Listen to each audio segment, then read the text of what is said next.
Khan, Khan, all praises to Yahweh, Bashim Yahushai, man. Right? Give thanks to the Most High, Bashim Yahushai.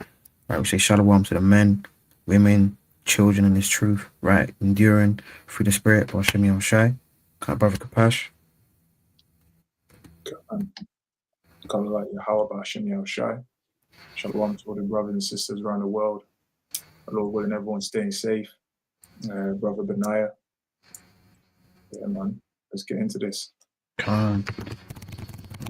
All praise to the Most High.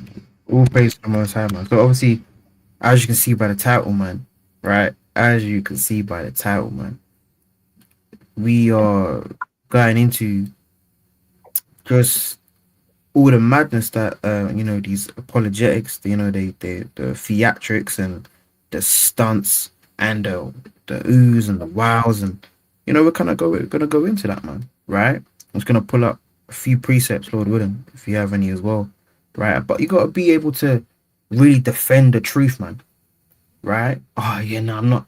I don't want to deal with it. I don't want. You have to be able to contend for the faith, man, right? We had these Christians last Shabbat, right? They were getting all upset because we said that their pastor's a liar, right? We said that their pastor's a liar, right? Because their pastor, a right or priest, he should be really teaching the law at his mouth. If the sister came up, she's wearing leggings, right? Not keeping the Sabbath day. She you know what she said. You know what she said, which was wicked. She said, right? She said, "Oh, that Sabbath thing is not really edifying." Right. That she said the Sabbath thing is not really edifying. I said, yeah, that's wicked and that's off, right? But this is Jude 1 and 3. It says, "Beloved, when I gave all diligence to write unto you of the common salvation, it was needful for me to write unto you and exhort you that ye should earnestly contend for the faith which was once delivered unto the saints." So you can't just, oh yeah, well, you're watching and seeing what's going on and people are getting confounded and you sit back and you don't do nothing, man. Right? You gotta be stood 10 toes down, with your loins girded, man. And you can't go into this thing having a, get a classic, having a spirit of fear, right? And actually, right, we're gonna go Second Timothy 2, and you gotta be able to see. I got too many precepts now, right? You gotta know, you gotta study, man. Right? You gotta really study, man. You can't just give an answer. You just saying anything. You don't know what's this. Hey, the point is to study, man.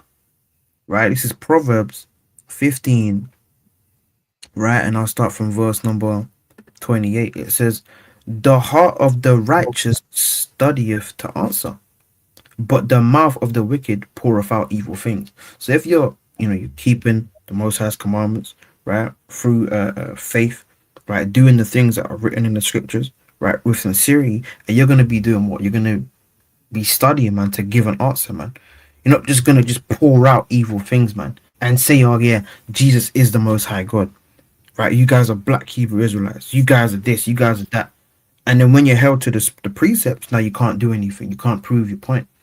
So you have to really study, right, to answer, man, right. And that's what really, when you come into this truth, you shouldn't be studying to. It's not about confounding people, man, right? But hey, sometimes you kind of might have to do that so that people can see what the truth is, man. Right? Sometimes you kind of have to do that, right? Because if you don't, right, and you just gotta tell it how it is, man. Right? You just gotta be, you be no mercy, man. Right? No mercy, right? No mercy when it comes to dealing with these scoffers, man. Right? No mercy when it comes to dealing with these scoffers, man. Right? So like, I just want to pull one preset. Right? See if I. But you got it. Actually, you got it. You got it. You got it. If you want me to think. This is Malachi chapter 2 and verse 7. It says, "For the priest's lips should keep knowledge, and there should seek the law at his mouth, for he is the messenger of Yahweh of hosts." So the teachers, right, the pastors, the people that are evangelizing, that are calling themselves teachers, the people should be seeking the law of the Most High from their mouth, Right. not just some feel-good doctrine to allow you to feel good, to make it because it sounds good. It's all inclusive, right? Because we all used to think this Bible was all inclusive, right? Because it's coming from our enemies.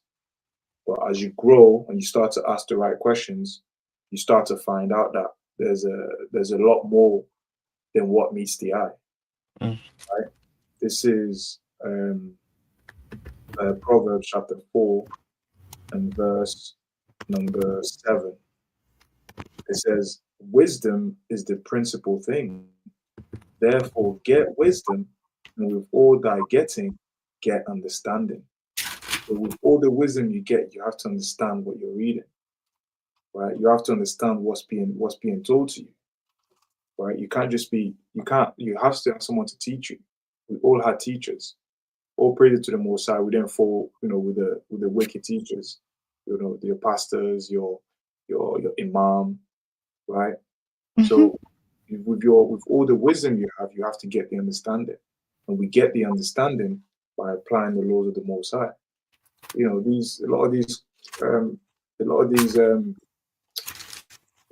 people that are in churches that go out and try and quote unquote confound the Israelites. They don't have no wisdom, man. They don't have no understanding. They've got the wisdom of this world, but the wisdom of the Lord, they don't have it. Why? Because they ain't keeping the commandments. All right. This is Psalms chapter 111 and verse 10.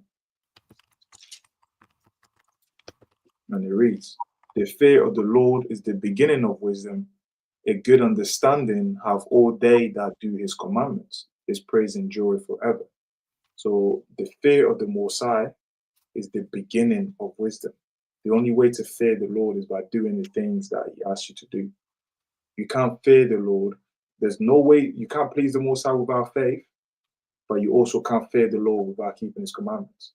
It goes hand in hand. You can't please the Most High without faith. It's impossible to do that. Just like it's impossible to fear the Most High without actually keeping his commandments. And the Most High wants us to fear him. He wants us to have faith in him, and he wants us to fear him. Right? That's how we become complete.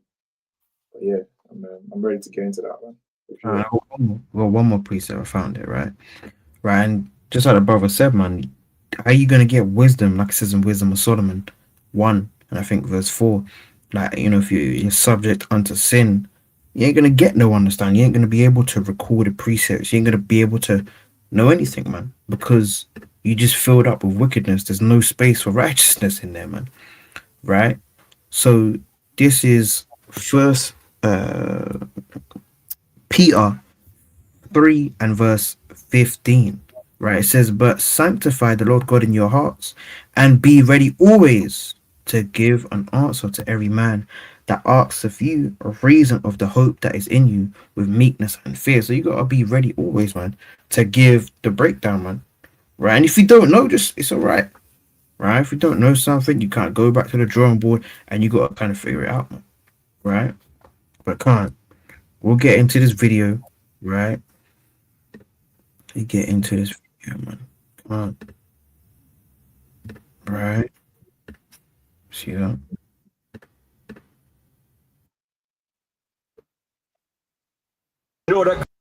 See that? Yes, I've been When you're advert spirit. Right. So, this is the video that the video in one of the videos in question, because there's other videos too where this guy kind of cooning, right? We'll go Israelites. right, but we'll see what he idolatrous thing that he's got on his neck as well. What? California, and so we're about to see what this camp talking about. Let's go check it out. What's up? All right. I just want to have a biblical discussion with you guys. I see that you guys. You said, King? No, that's it. I see you guys don't even you guys don't believe that non-Israelites can be saved. You guys don't believe that non-Israelites can be saved. Non-Israelites can be saved? Yeah. Who said that? Okay. Who are you? I'm asking. Who are you? I'm a Christian brother, man. Christian brother. What's your name? Yeah, Avery. Huh? Avery. Avery? Avery, yeah. Avery. Yeah. Okay. Yeah. Nice to be. What about you? What's your name? So what? What's your name? Ba'awam.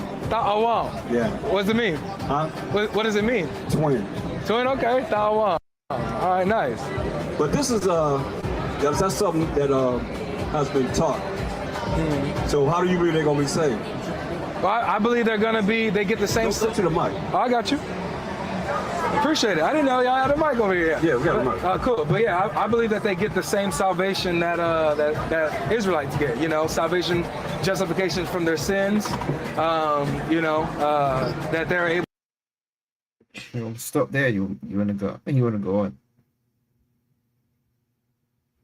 Hey, if you got something, bring it out. I want him to bring out what he's got to bring out, bring his understanding, and then we'll chop that out. Come on. To be engrafted into the family of God, into the nation. So let me ask you a question. Sure. Okay, what is there a certain religion that you believe in? I'm a Christian. I believe in the Bible. I believe in Jesus. I believe in the Father, Son, and Holy Spirit. I believe that Jesus came to deal with Israel. That's you. I'm talking about other people that are in the Baptist religion. Are you asking Catholic about religion? my denomination? Yes. Oh yeah, I don't subscribe to a particular denomination. Okay, so what about the people that do? Because they call themselves Christian. Say that again? Yeah. I said pause. Yeah, can. He said he don't subscribe to no. So basically, he said he's no denomination, right? No denomination is a denomination. So it's like you got Baptist, you got evangelical or whatever. You got different denomination, right? To be a non-denomination, that is your denomination. You're just non-denomination. You understand? So yeah, he has got a denomination, which is non-denomination. But yeah, Right, and even that, man, right? Simple Google search, right? That see that? Man-made religions, right?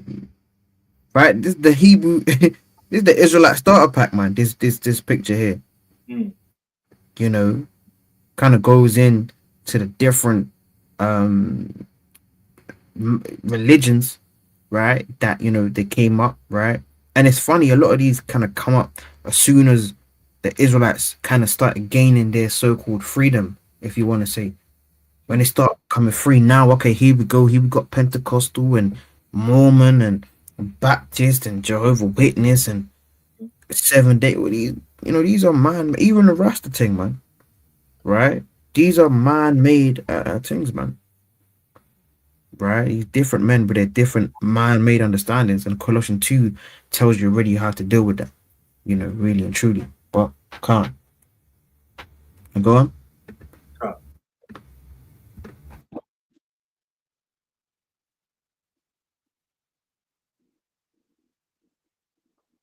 There's no sound for me.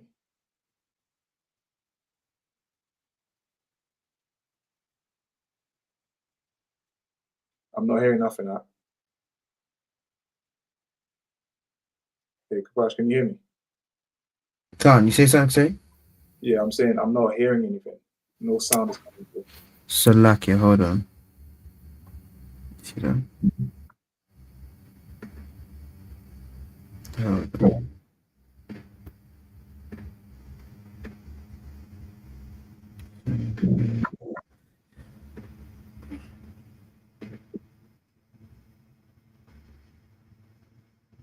Share audio. Oh, okay. Okay. The commandment of that's what I'm saying. Do they keep the laws of the Most High? Oh yeah, I mean, They keep the commandments of the Most High? That's what I'm saying. And when they talk about the commandments of the Most High, one of the commandments, the commandment of love, the law of faith, that's what they talk about keeping. And especially when it comes to this idea of, because this is what I see, this is why I asked the question. What I usually see, and I don't know what camp this is, but usually camps teach that Gentiles do not get the same salvation, if salvation at all, as Israel. What's salvation to you?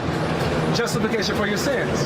That justification for your sins. So Jesus coming, dying, giving his life for our sins. I say salvation is power, rulership, and authority. Okay. Now let me get this in 1 Corinthians 15 and 24. So you know that, I subscribe to a Mashiach Yahushua, the anointed Savior, right? Okay. Okay. This one is about him, read. 1 Corinthians 15:24. Then cometh the end, So you know the end gonna come. The end's gonna come, read. when he shall have delivered up the kingdom to the Most High, He's gonna deliver up the kingdom to the Most High, read. even the Father, when he shall have put down all rule and all authority and power. That's salvation.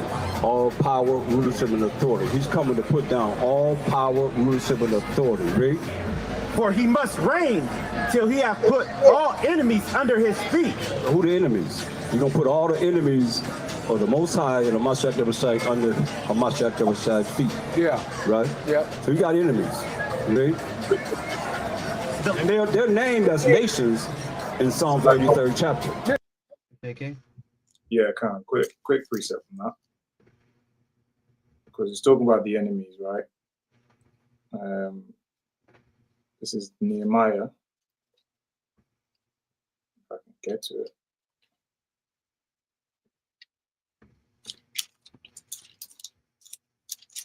So right here.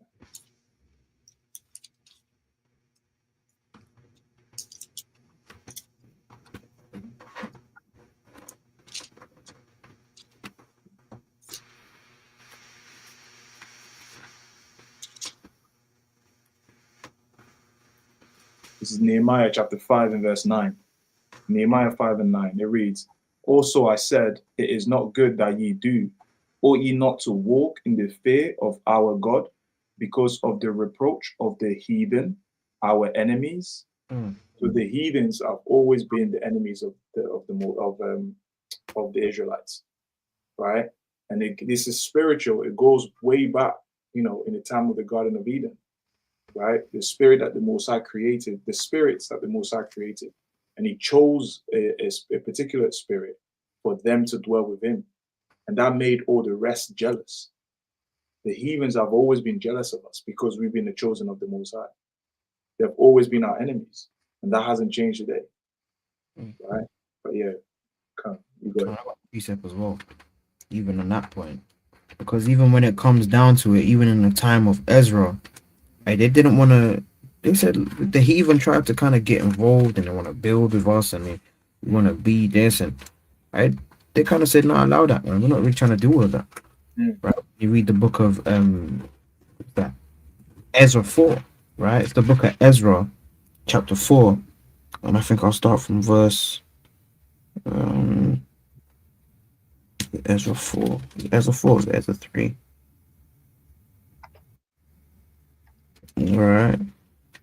There's a key point in that, and they say, look, they wanted to build the heathen, because the heathen were really trying to disrupt Israel rebuilding the temple, man.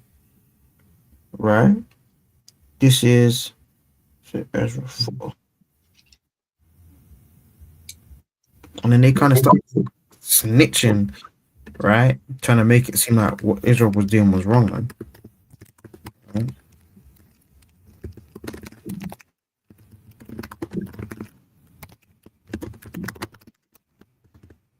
Yeah, see that? Right, so this is Ezra chapter 4, start from verse 1. It says, Now when the adversaries of Judah and Benjamin heard that the children of the captivity builded the temple unto the Lord God of Israel. So this is when Israel are rebuilding the temple, right? They kind of rebuilding, just like we are today, man. We're rebuilding, and we don't need the help, right, of these other nations, man, to build up and right. The most they can do is maybe move the board at camp, move it there, right? Tell people to come over here, hear the Bible. Right, it says I'll jump to verse 4. It says, Then the people of the land weakened the handles of the people of Judah. Right, no, I'm gonna jump to verse 3. But Zerubbabel and Jeshua And the rest of the chief of the fathers of Israel said unto them, You have nothing to do with us to build an house unto our God, but we ourselves together will build unto the Lord God of Israel, as King Cyrus, the king of Persia, have commanded us. So they said, look, hold on. We ain't dealing with you. Right? Straight up and down. Right? But can't you got it, King? That's it. You can play a video.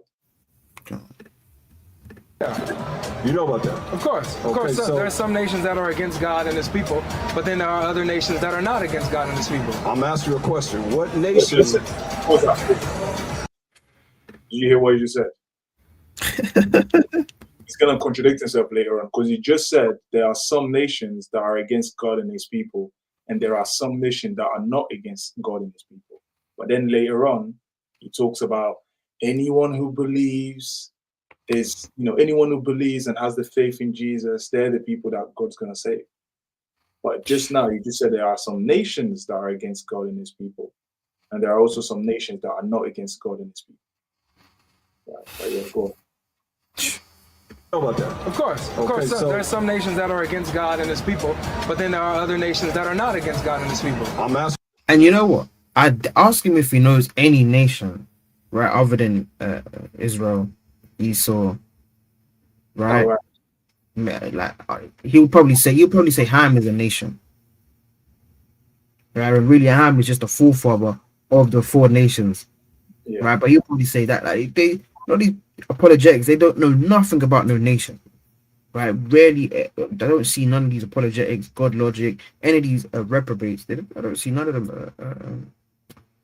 Oh yeah, this nation. They just know Israel, Esau, because that's all they hear from us, really. Ask you a question. What nation are keeping the laws, statutes, and commandments of the Most High? Yeah, those are the ones who are within the Abrahamic faith, which are the ones who have You keep saying faith. Shalaki, I got a precept on that. He said, "Don't." There's no scripture on that, right? This is Ezra, the second Ezra, right? Chapter 2, not 2, second Ezra 3, right? And I believe it's like verse 36, man, right? This is second Ezra, chapter 3. I'll start from verse 34, actually. It's a second Ezra 3 and verse 34.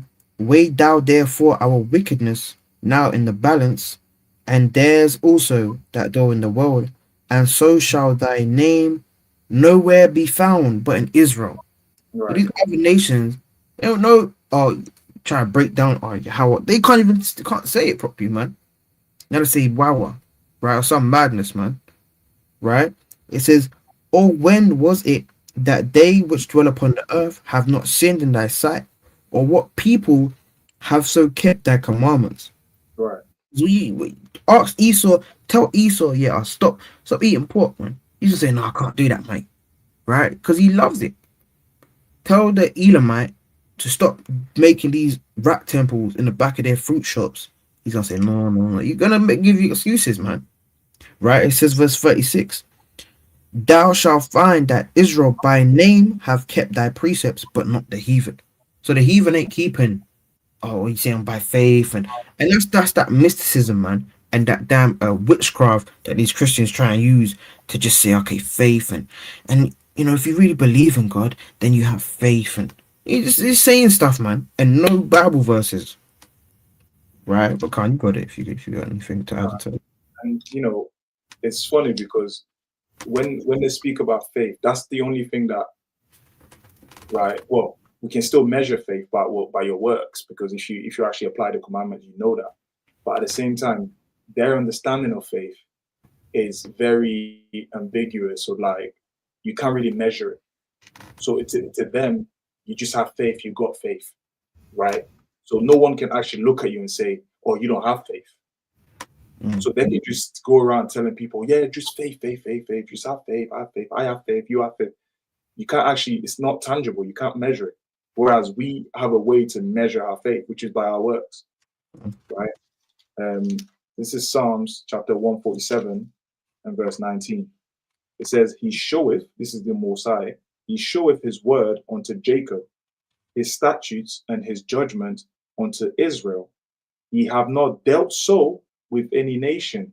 Meaning the way the Messiah is dealing with us, he's not dealing the same way he is with other nations.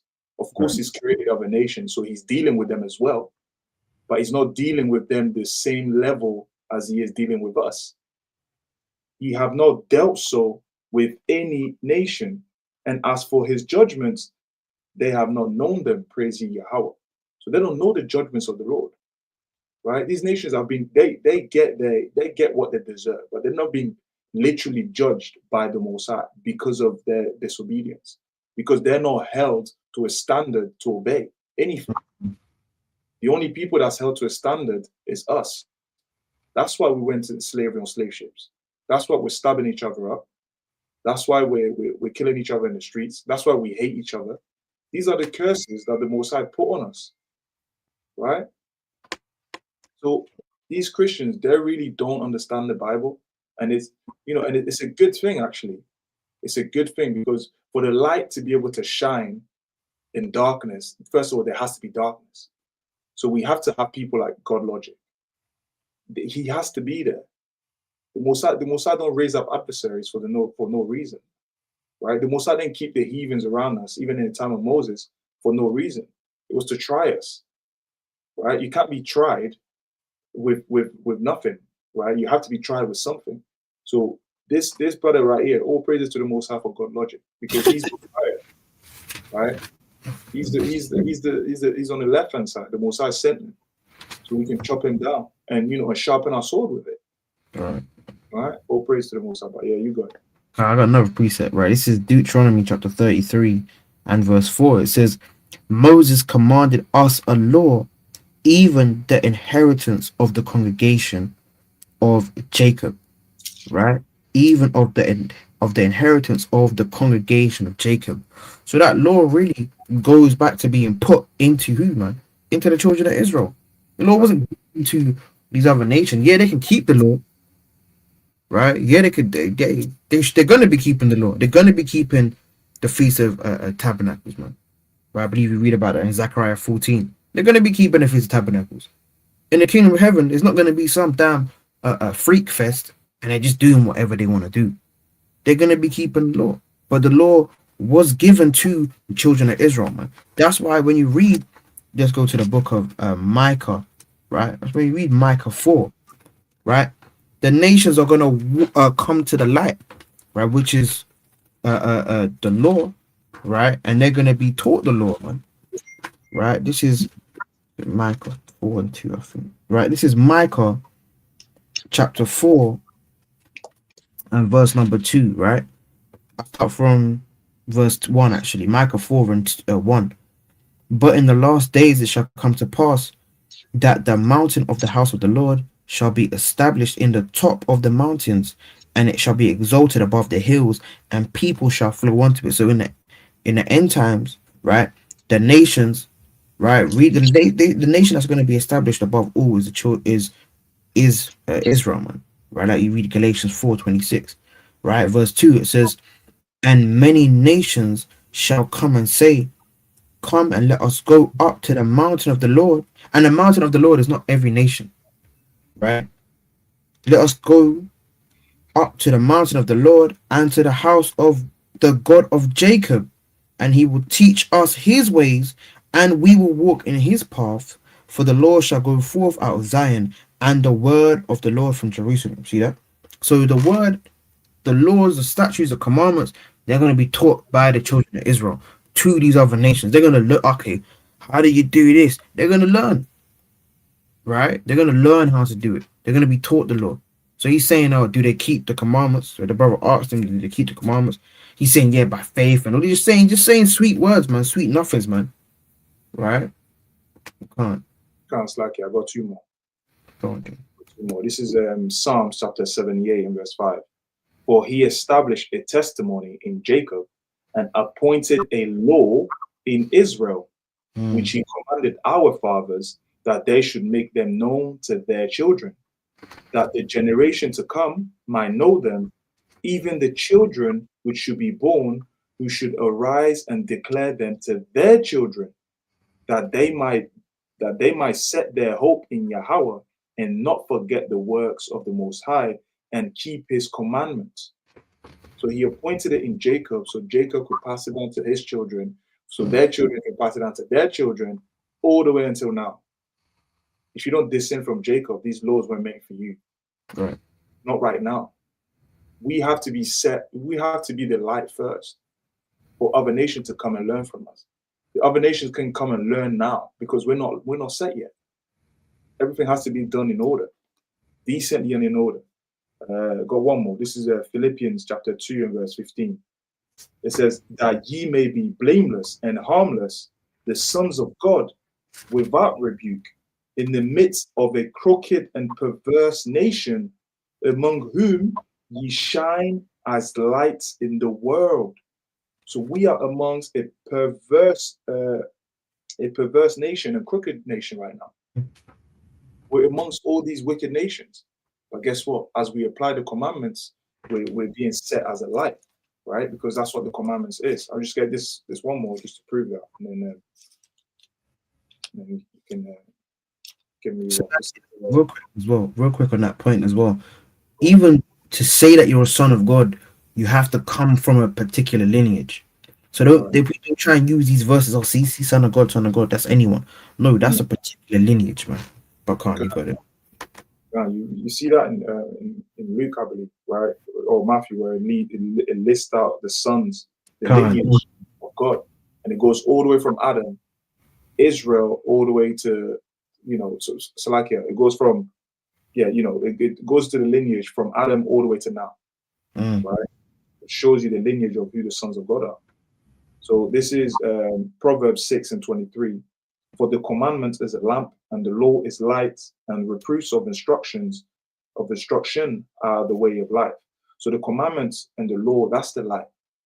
So the people that can be a light are the people that are keeping the commandments. The commandments are only given to Israel. So we're the only one that can be the light. And then the Gentiles will come to our light. The Gentile of our people and the Gentiles of the other nations. Because Gentile does not mean non-Israelite. That's a misconception. And all these God logic in them, that's what they believe. But it's nowhere to be found. Gentile simply means nation. We can see Israelites being called Gentiles. Right? But yeah, there's more to it. Let's go. Yeah, there's so much more to it, man. So I'm trying to answer you. Oh. Yeah, so the ones who keep the faith in the Messiah, right, and they are under the law of faith, they are the ones who are holding up the law of God and the law of the Messiah. This is why I said when you talk about rulership, I'm glad you bring that up, because if we go to Revelation 5, for example, talking about kingdom, I'm going to just read this really quick. In Revelation chapter 5, it tells us who gets that rulership and who gets that kingdom, right? And so in Revelation 5, let's go down to around verses. You know what I'm saying? Yeah, because I remember that early on, he said Israel don't get the same. Sorry, he said he believes that we believe that Israelites are the only one that get this. Gentiles don't get the same salvation as Israel, which is exactly true. But he's coming across as if to say, no, that's not the case. Gentiles get the same salvation as Israel, right? And he goes to establish his point, but we're going to debunk that real quick. So this is Revelation chapter 11 and verse 1. It says, and there was given me a reed like unto a rod, and the angel stood, saying, rise and measure the temple of the Most High, and the altar, and them that worship therein. But the court which is without the temple, leave out and measure it not, for it is given unto the Gentiles, and the holy city shall they tread underfoot 42 months. So there's a court that is inside that the angel is supposed to measure, and there's the outer court that the angel is not supposed to measure. That's for the Gentiles. Why is there a distinction between the court that's within the gates to measure and the court outside? Right? Because it's not the same thing. There's different lots. Right? Let me bring this out. This is a classic. This is Isaiah chapter 14 and verse 1. And it reads, for the Lord will have mercy on Jacob and will yet choose Israel. It says he will yet choose Israel, because even after all the BS that we've gone through, after the fact that we're looked at as nothing, right? The Messiah is still going to choose us because he magnifies his word above his name, right? So it says, and set them in their own land, and the strangers shall be joined with them, and they shall cleave to the house of Jacob, and the people shall take them and bring them to their place. Now, this isn't a kingdom. This has got kingdom connotation all over it. It says, and the house of Israel shall possess them in the land of the Lord for servants and handmaids, and they shall take them captives, whose captives they were, and they shall rule over their oppressors, because we've been captives under all nations in the heaven. The Israelites have been captives from generation to generation. That's what Jeremiah is saying. Are we a homeborn slave? Why are we spoiled? Because we constantly go into slavery, because we constantly disobey the Lord, right? So this is Isaiah 14 and verse 21. It says, prepare slaughter for his children for the iniquity of their fathers, that they do not rise, nor possess the land, nor fill the face of the world with cities. So why do we have to prepare slaughter for the children? Right. Because the children, ultimately, they are their forefathers, right? Their forefathers left them a huge bill, and they didn't pay for it. They ran on the bill. What do you think is going to happen? You got to pay for it. Somebody's got to do the dishes. Somebody's got to pay us for doing all this work. What is this? They want to say, it's a just God. God is just. God is about justice. How is it justice for us to be saved with the people that enslaved us? How does that even make sense? The people enslaved you, their grandkids grow up with wealth, and we're growing up poor, and then Christ comes back and he saves us with them, holding hands together. How? How is that justice? That makes no sense. If you use that analogy and you say the same thing to the white man, to any white people, you say, imagine we kidnap your family, right? Or we steal your house, and then you're forced to live outside from generation to generation to generation. And then now your grandkids want the house back, and we say, nah, let's share. It's ours. Are you gonna be happy with it? Guarantee they'll say no. But yet when we bring up this whole thing that's happened with us, it's almost like logic is out of the window now. No pun intended, of course. Right? Let me get this real quick. This is Amos chapter 9. And verse number 10. It says, all the sinners of my people shall die by the sword, which say the evil shall not overtake nor prevent us. So there's a people of God, but the sinners of them, they're going to die by the sword because they're not going to want to repent. Verse 11, in that day will I raise up the tabernacle of David that is fallen and close up the breaches thereof, and I will raise up his ruins, and I will build it as in the days of old. That day, obviously, when it's talking about in that day, it's talking about the kingdom, right? It says that they may possess the remnant of Edom and of all the heathen which are called by my name, saith Yahweh that doeth this. So there's the heathens, and there's some Edomites that are called by the name of the Lord, meaning they're called to be servants. They're called to be enslaved by us, right? They are preserved. They are saved, but to be our slaves, because somebody's got to build our kingdom up, just like we build theirs, right? Somebody's got to work hard whilst we put our feet back, Yeah, man. I'll get one more and I'll pass it. Jeremiah chapter 30. Jeremiah chapter 30 and verse 16. How is it they're going to get the same kingdom, the same salvation as us? Makes no sense. This is Jeremiah 30 and 16.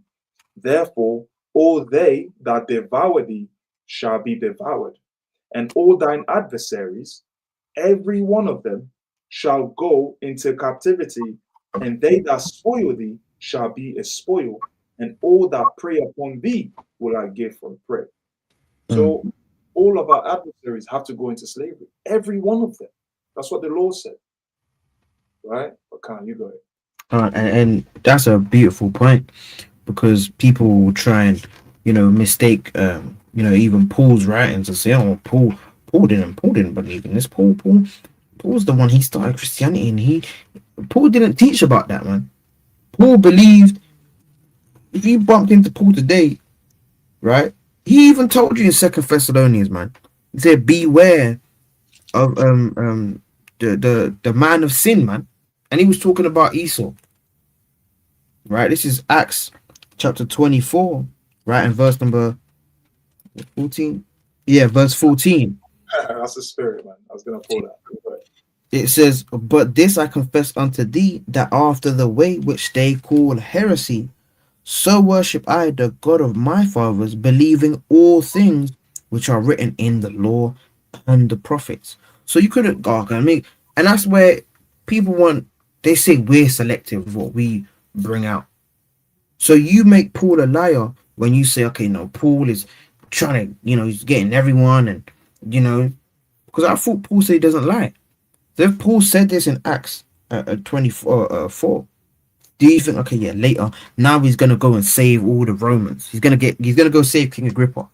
He's gonna save Agrippa. He's gonna save was it Festus? I think it's Festus or something. Right? He's gonna save all these Edomites. Right? He's gonna save them. But he believes in the prophets. So he believes in Isaiah 14. He believes in Ezekiel 7. Right? He believes in Ezekiel 36. He believes in Jeremiah 51. He believes in like the brother brought out in Amos 9. Right? He believes in Psalms 118, where it tells you that they're gonna see that, right? I'll read it because I love this. When I heard this, I said, right, like, this really in the Bible, right? This is Psalms, right? 100 and Psalms 18, right? Psalms 18, man. Right? It's the book of Psalms chapter, and the Psalms are really dark, man. Right? We say that a lot in this camp, but the Psalms are really dark. Start telling you about how you're gonna punch the heathen into dust, man. Right? This is Psalms, right? 18, right? And verse number, I'll start from verse number 41. I'll start from 40. It says, "Thou hast also given me the necks of my enemies, that I might destroy them that hate me." Right? Then it's, this is spiritual. Right? Verse 41, "They cried, but there was none to save them.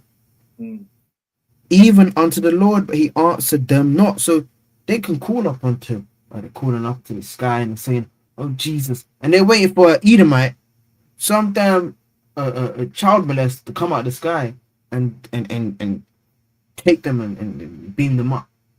Right?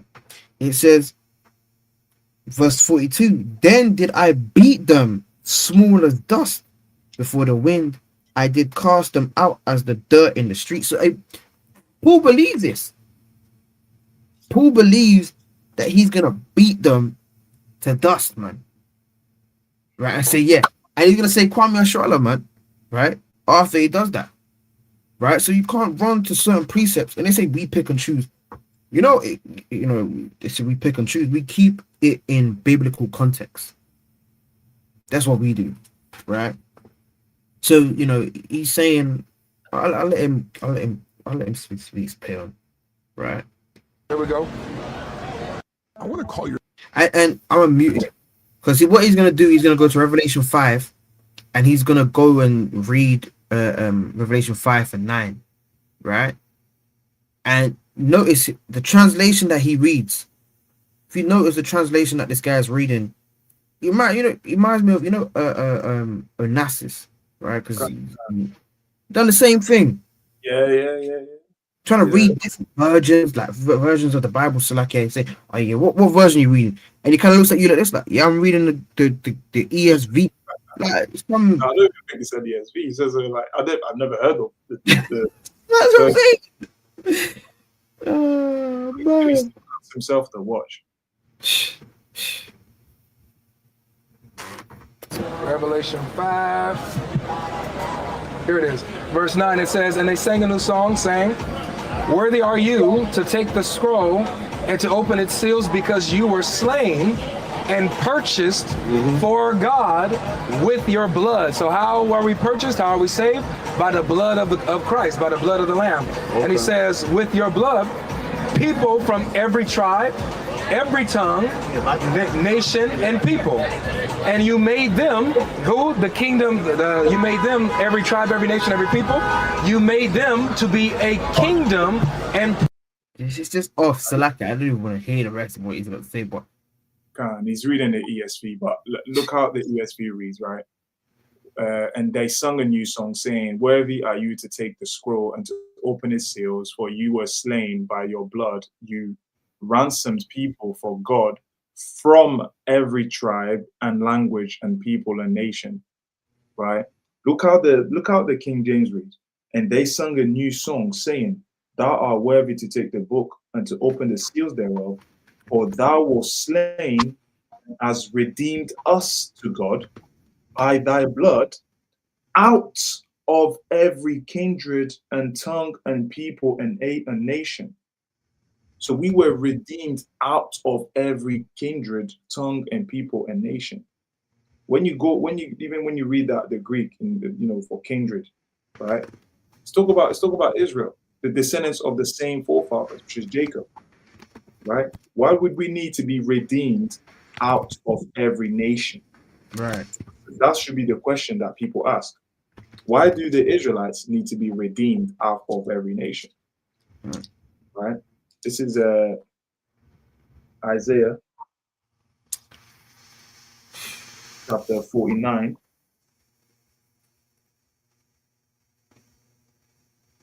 And I'm going to start verse 23. It says, and kings shall be thy nursing fathers, and their queens thy nursing mothers.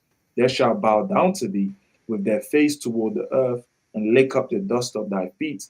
And thou shalt know that I am Yahweh, for there shall not be ashamed that wait for me. So again, this is in the kingdom, right? The verse 24. Shall the prey be taken from the mighty, or the lawful captive delivered? But thus saith Yahweh, even the captives of the mighty shall be taken away, and the prey of the terrible shall be delivered. For I will contend with him that contendeth with thee. I will save thy children, and I will feed them that oppress thee with their own flesh, and they shall be drunken with their own blood, as with sweet wine, and all flesh shall know that I, the Lord, am thy Savior and thy Redeemer, the mighty one of Jacob. So there's a reason why he's the mighty one of Jacob, because he's the God of Jacob, of Isaac, and Abraham. He's our God. There's a reason why he has to save us out of every nation. He's going to redeem us, right? He's going to redeem us because he's the one that scattered us. So he's the one that's going to gather us again, right? You read that in Isaiah 11, right? You read that here where it began in the law. This is Deuteronomy 4 and verse, I'm going to start at 27. It says, and Yahweh shall scatter you among the nations, and ye shall be left few in number among the heathen, whither the Lord shall lead you. And there ye shall serve gods, the work of men's hands, wood and stone, which neither see, nor hear, nor eat, nor smell. So we've been scattered among all nations. So that's the reason why he has to gather us. That's the reason why even in the New Testament, right, Christians use this, but they don't keep it in context, right? This is Acts chapter 2. And I'm going to start at verse 1. It says, and when the day of Pentecost was fully come, they were all in one accord in one place. Now, Pentecost, last time I checked, that was in the law. Last time I checked, the law was only given to the Israelites. So the Israelites would be the only one that's keeping Pentecost. Why would Edom want to keep Pentecost? Yeah. Why would the Egyptians want to keep Pentecost? Why would the Moabites? That's not their thing. They had their thing. So we were the only one keeping Pentecost. Verse 5. It says, and there were dwelling at Jerusalem Jews, devout men out of every nation under heaven. Right? There were Jews out of every nation under heaven. So that's the reason why we've been, we've been redeemed out of every nation. But yeah, Kyle, you got it. And you know, this guy is just a filthy liar as well. Like the brother said, that, you know, even if you go into the Geneva Bible, right, which is before this ESV, right, it will say, I'll read it. I say, you know, they're gonna say, oh, you didn't put it up on the screen, right? We'll put it up on the screen, right? So in the Geneva Bible, that same verse, and they sung, and you know what it is, right? All praise to the Most High for, you know, the elders that we have, you know, that have explained, because I know these apologetic people, they watch the breakdowns, man. They watch these breakdowns that Israelites are doing. Oh, how this? They watch these, man. Because ask this God logic, right? What are the 24 elders? What do they mean? Ask them. Ask, they don't have no idea. They're 24 elders. That's what it will say. Right? He won't give you the understanding. He won't give you the, okay, this is what it means. Or he won't do that. Right? So this is Revelation 5:9. And they sung a new song, saying, thou art worthy to take the book and to open the seals thereof, because thou wast killed and hast redeemed us to God by thy blood out of every kindred and tongue and people and nation. Because that the brother gave, and there's many more precepts that show you about Israel being scattered. Deuteronomy 28, Leviticus 26, Ezekiel 36, Ezekiel 11, Ezekiel 35, probably, right? There's many precepts that tell you that Israel is going to be delivered. They're going to be amongst the other nations. So they have to, when you read Matthew 13, it tells you about separate the tares from the wheat, right? Which is a metaphor, right? Symbolic for Israel being taken out from among them, right? Because they're tares, they're not the wheat. We don't need the tares. You don't need, okay, I need the tares. You don't need that. You need the wheat, because that's obviously gonna bring forth produce. Tares doesn't bring. You can burn it, right? You burn it. You don't need that, right? So it's out of every kindred. And even if we read on, right? Because when you read the how it's worded in KJV, even verse 10, it just is confounding, right? And has made us unto our God kings and priests, and we shall reign on earth. Who's kings and priests, man? Right? Who's the kings and priests? Right? And even the blood that's been, there's so many precepts, man.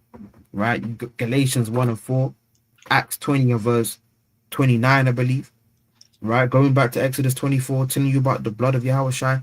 John 11 and verse 49 down, telling you that blood of Yahushua was spilt. Even Acts 5 and I believe 29 or 30, 31, showing you that the blood of Yahushua was spilt for the children of Israel. That blood wasn't spilt for every nation. Every nation. Christ didn't die for all nations. Right? He died for, I remember the brother said it one time, Christ died for the Israelites in all nations. Right? So, you know, it's pretty, right? Just on the point of the kings and priests, man. Right? Because how can and you see this is how you know this guy's a demon, man. How can an Edomite, can an Edomite be the high priest? Let alone be a king? Can he got, that's off.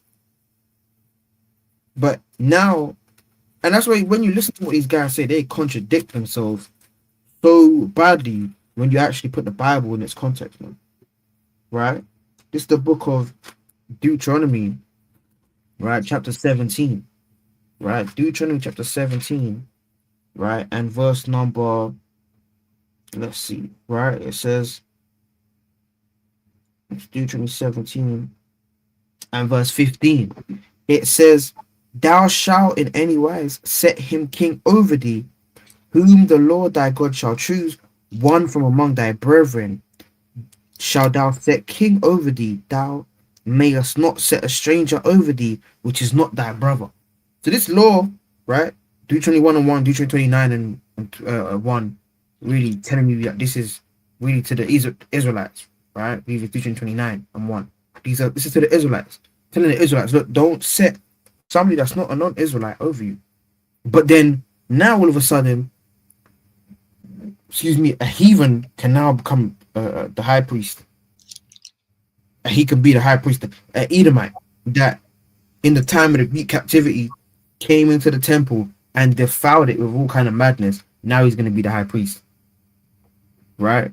So that's off, right? This is Exodus chapter 19, right, on the point of the kings and priests, man. Exodus chapter 19 and verse number 6. I'll read verse 5. Exodus 19 and 5. And now, therefore, if ye will obey my voice indeed and keep my covenant, then ye shall be a peculiar treasure unto me above all people, for all the earth is mine. And verse 6, and ye shall be unto me a kingdom of priests, an holy nation. These are the words which thou shalt speak unto the children of Israel. Man. So it's plain.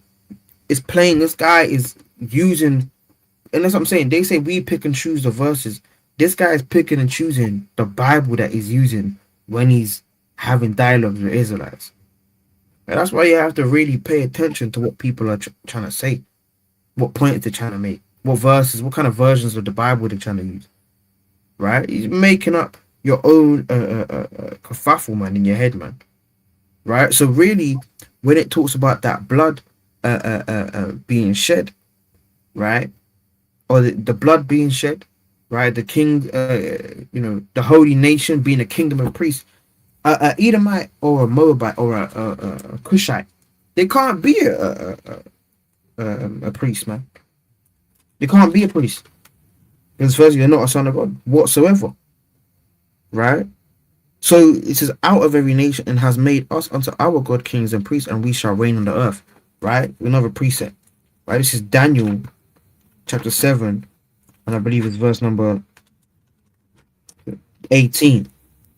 But the saints of the Most High shall take the kingdom and possess the kingdom forever, even forever and ever, man. Right? So the saints, right, which is the children, it's not the children of Esau, right? Not the Egyptians, right? The saints, right, as per Psalms 50 and verse 5, right?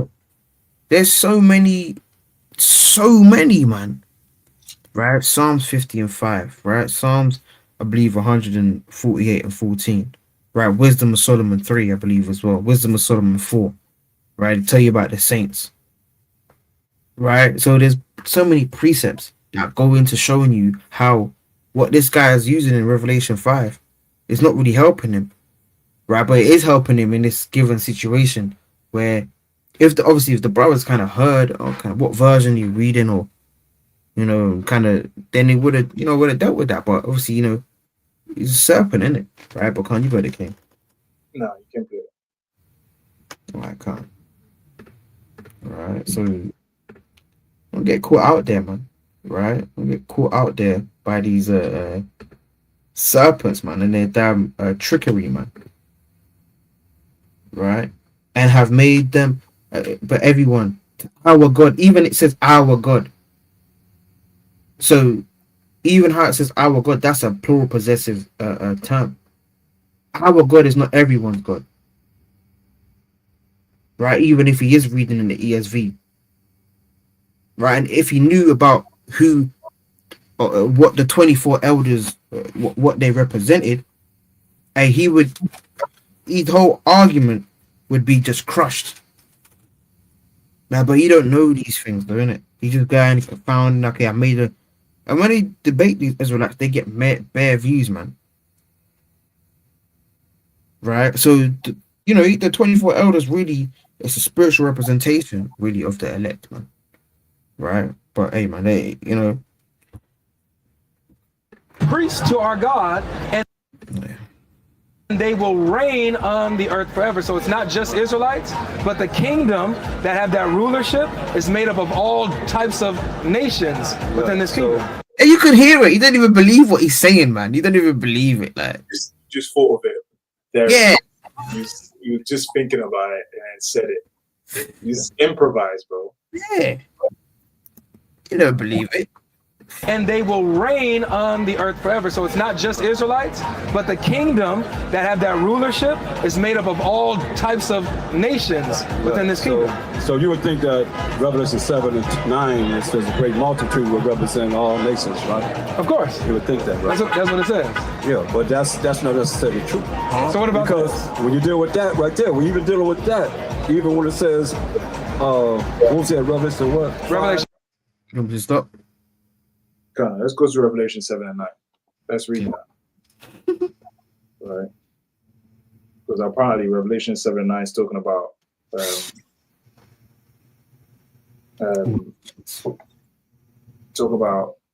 all nations, right?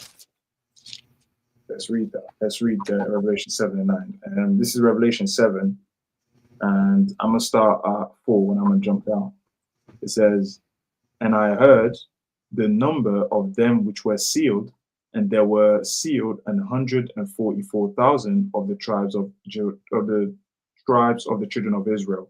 Of the tribe of Judah were sealed 12,000, Reuben 12,000, Asher 12,000, Naphtali 12,000, Manasseh 12,000, Simeon 12,000, Levi 12,000, Issachar 12,000, Zebulun 12,000, Joseph 12,000, Benjamin 12,000." Right?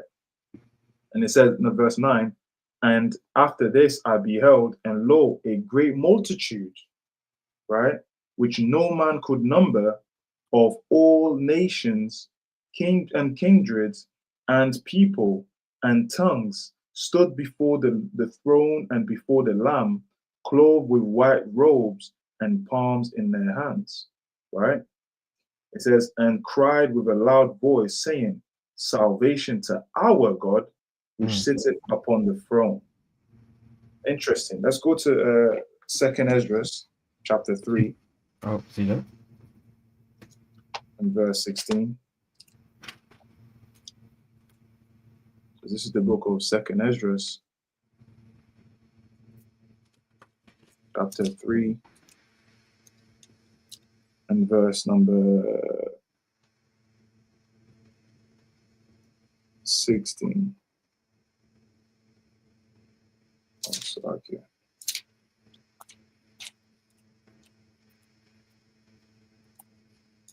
Second is just 3 and verse 16.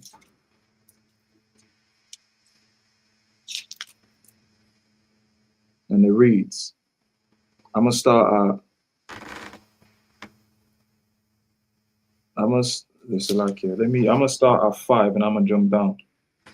It says, and 2nd Ezra 3 and 5, "And gave us a body unto Adam with our soul, which was the workmanship of thine hands, and didst breathe into him the breath of life, and he was made living before thee. And thou leddest him into paradise, which thy right hand had planted, before ever the earth came forward. And unto him thou gavest commandment to love thy way, which he transgressed. And immediately thou appointedst death in him, and in his generation, of whom came nations, tribes, people, and kindreds are of number." Right? Verse 8, "And every people walked after their own will, and did wonderful things before thee, and despised thy commandments." Wonderful here doesn't mean it was great. It means it was wicked. Right? "And again, in process of time, thou broughtest the flood upon those that dwell in the world, and destroys them. And it came to pass in every of them that as death was to Adam, so was the flood to these. Nevertheless, of them thou leftest, namely Noah, and with his household, of whom came all righteous men. And it happened that when," so I wanted to jump down, but it's so good. I'm just going to keep reading down. Verse 12. "And it happened that when they that dwell upon the earth began to multiply, and had gotten them many children and were a great people, they began again to be ungodly than the first. Now, when they lived so wickedly before thee, thou didst choose thee a man from among them, whose name was Abraham. Him thou lovest, and unto him only thou showed thy will, and madest an everlasting covenant with him, promising that thou wouldest never forsake his seed. And unto him thou gavest Isaac, and unto Isaac also thou gavest Jacob and Esau. As for Jacob, thou didst choose him to thee, and put by Esau. And so Jacob became a great multitude. So that great multitude that we read in Revelation 7 and 9, that's talking about Jacob. That's talking about Jacob. You got a precept, you say? Yeah, after you go. Yeah, let me get one more and you got it. Let's get Hosea, right? Hosea chapter 1.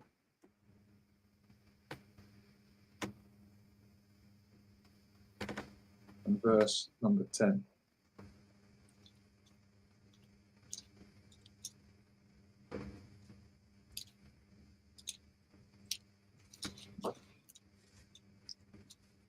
All right. It's the book of Hosea, chapter 1 and verse 10. And it reads, Yet the number of the children of Israel shall be as the sand of the sea, which cannot be measured nor numbered. We just read in Revelation, there's a great multitude which cannot be measured or numbered out of all nations. Hosea 1 and 10. Yet the number of the children of Israel shall be as the sand of the sea, which cannot be measured nor numbered. And it shall come to pass that in the place where it was said unto them, Ye are not my people, there it shall be said unto them, Ye are the sons of the living God. Then shall the children of Judah and the children of Israel be gathered together and appoint themselves one head, and there shall come out of the land, for great shall be the day of Jezreel. So this is all prophetic, talking about Israel and Judah being gathered together because they were scattered, because we're that great multitude that's been scattered, right? That's plain, and there's more precepts on that. But Khan, you go ahead. Khan, you even going back to, well, I'll go to Second Ezra 2 first, right? Because I thought that's where I thought he was gonna go originally, right? But this is Second Ezra 2, and I'll start from verse number 38. It says, Arise up, stand. So like, arise up and stand. Behold, the number of those that be sealed in the feast of the Lord. See that, and that's really going again into that covenant meal as well. Which are departed from the shadow of the world and have received glorious garments of the Lord. Take thy number, O Zion, and shut up those of thine that are clothed in white, which have fulfilled the law of the Lord. So even in the book of Ezra, it's telling you, hey, take thy number, O Zion, which is going straight through to even that second Ezra that you just read as well. Verse 41. The number of thy children whom thou longest for is fulfilled. Beseech the power of the Lord, that thy people which have been called from the beginning may be hallowed. You know, and obviously that sealing number, obviously sealing the elect, right? It says verse 42. I Ezra saw upon the mount Zion a great people whom I could not number, and they all praised the Lord with songs. And in the midst of them was a young man of a high stature, taller than all the rest, and upon every one of their heads he had crowns, and was more exalted, which I marveled at. Greatly. So let me jump down. Right, it says, verse number 45. He answered and said unto me, These be they that have put off the mortal clothing, and have put on the immortal, and have confessed the name of Yahweh. Now they crowned and receive palms. Then said I unto the angel, what young person is it that crowneth them and giveth them palms in their hands?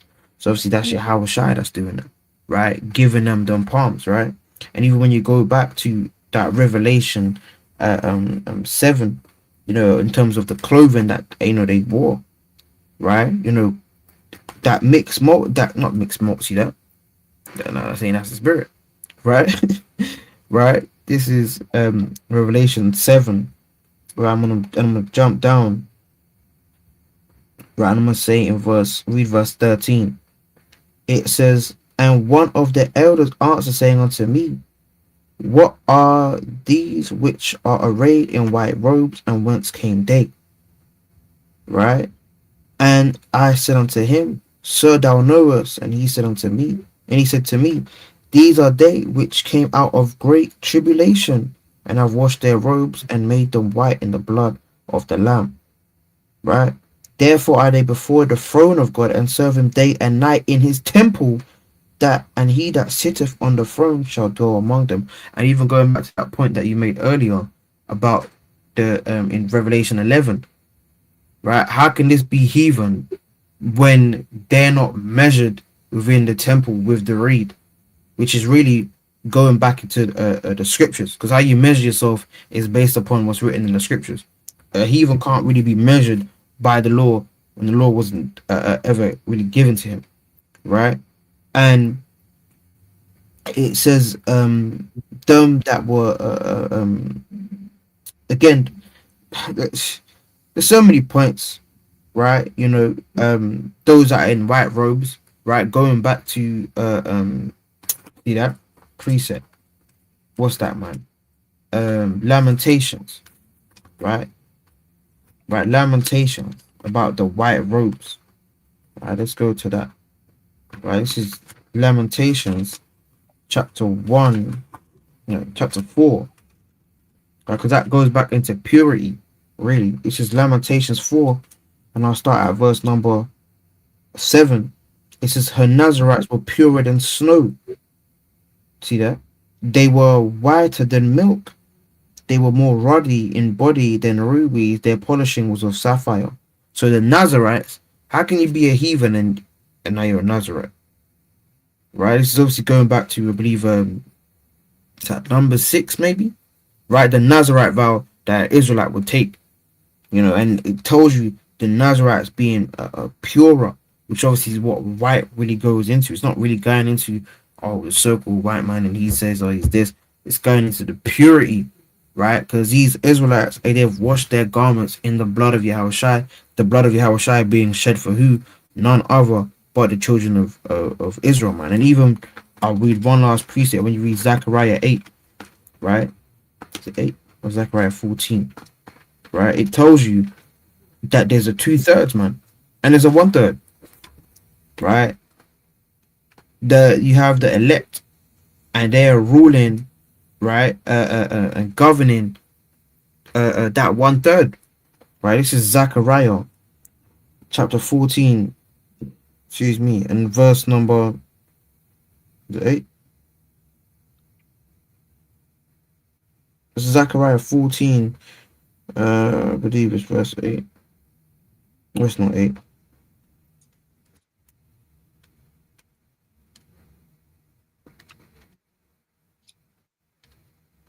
Where is it, man?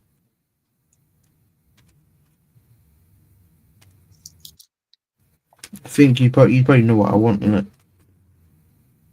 I think it's early on. I think it's like 7 or 8. In 14.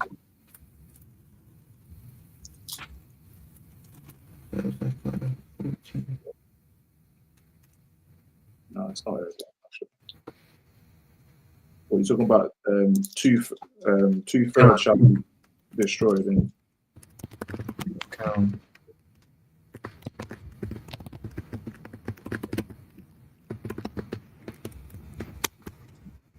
that's it. The 13 is Zechariah 13 and 8.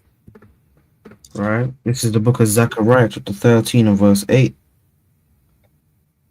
I'll start at verse 7 as well. It says, awake, O sword, against my shepherd, and against the man that is my fellow.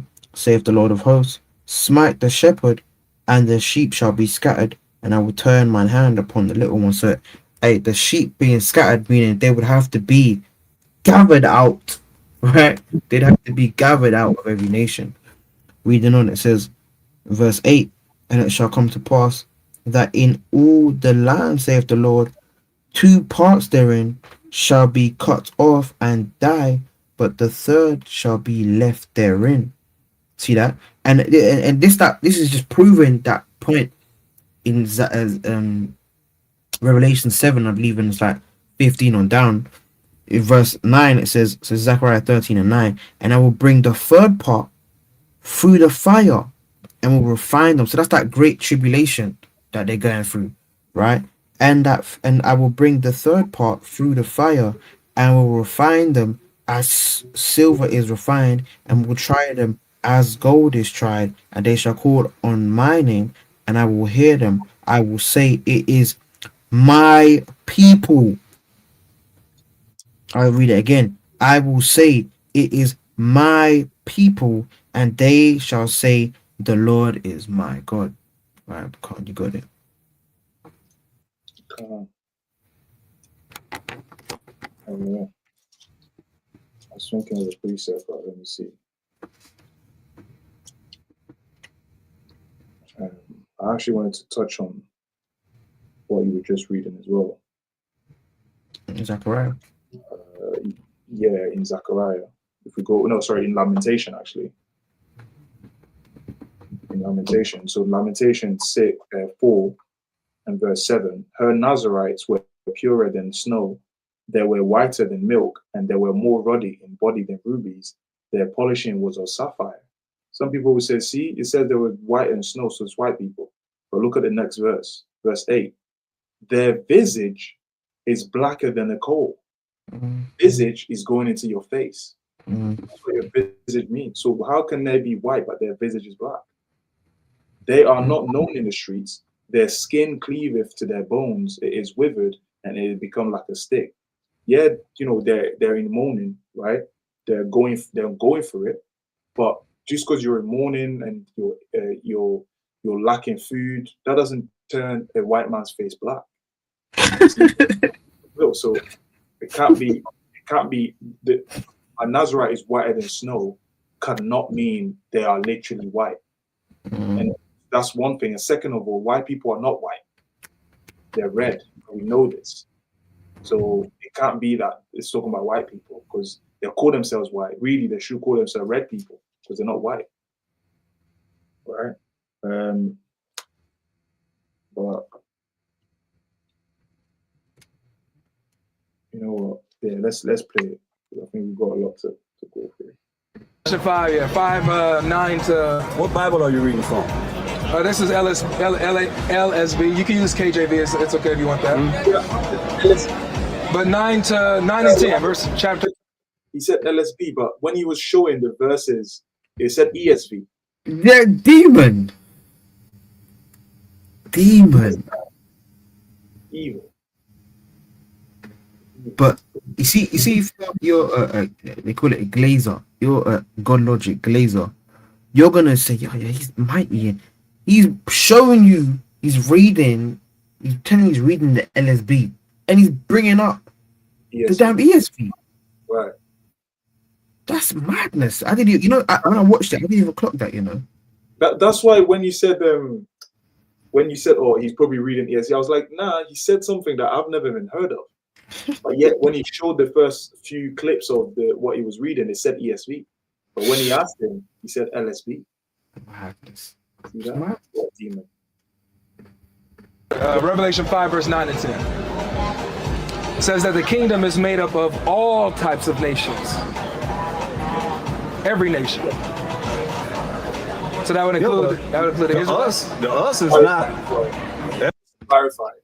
It said the kingdom will be made of the Israelites out of every nation.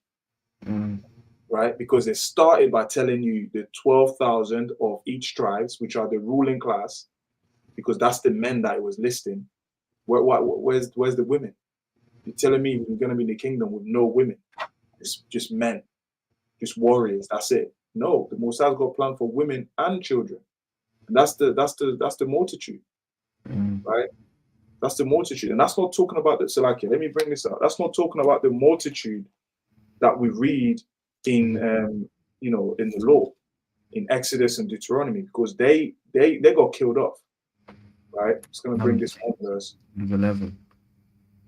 So like, what are you saying? Numbers 11, I think. I was going to Nehemiah. Oh, see that? You can bring that numbers though.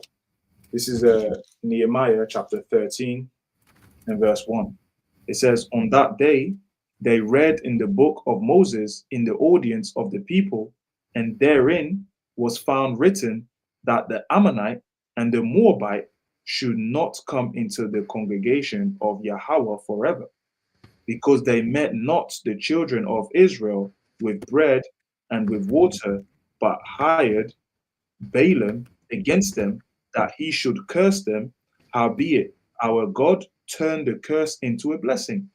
Now it came to pass, when they had heard the law, that they separated from Israel all the mixed multitude. So the mixed multitude separated themselves after they saw that the Messiah made a covenant with the Israelites. So that's not dealing with them, right? Because I know he goes. Maybe it's not in this one. I've seen him speak about like, oh, but the mixed multitude and this, but the mixed multitude, they separate themselves, right? They separate themselves in this when we're dealing with Exodus and Deuteronomy. But yeah, you can bring that up. Yeah, no, it's just in what's that, man? In Numbers 11, man, right? When you had that mixed multitude, like that came out with Israel, right? They fell lost in, man, and many of them died from, you know, when you read Numbers. I'll read Numbers 11, and I'll read verse 4, and I'll jump to verse 11. It's Numbers 11 and 4. And the mixed multitude that was among them, right, these are non-Israelites, that was among them fell a lusting, and the children of Israel also wept again and said, who shall give us flesh to eat? Right, jump down. It says, and this is verse 33. I'll start at verse 32. It says, verse 32, it says, and the people stood up all that day and all that night and all the next day, and they gathered the quails. He that gathered least gathered 10 homers, and they spread them all abroad for themselves round about the camp.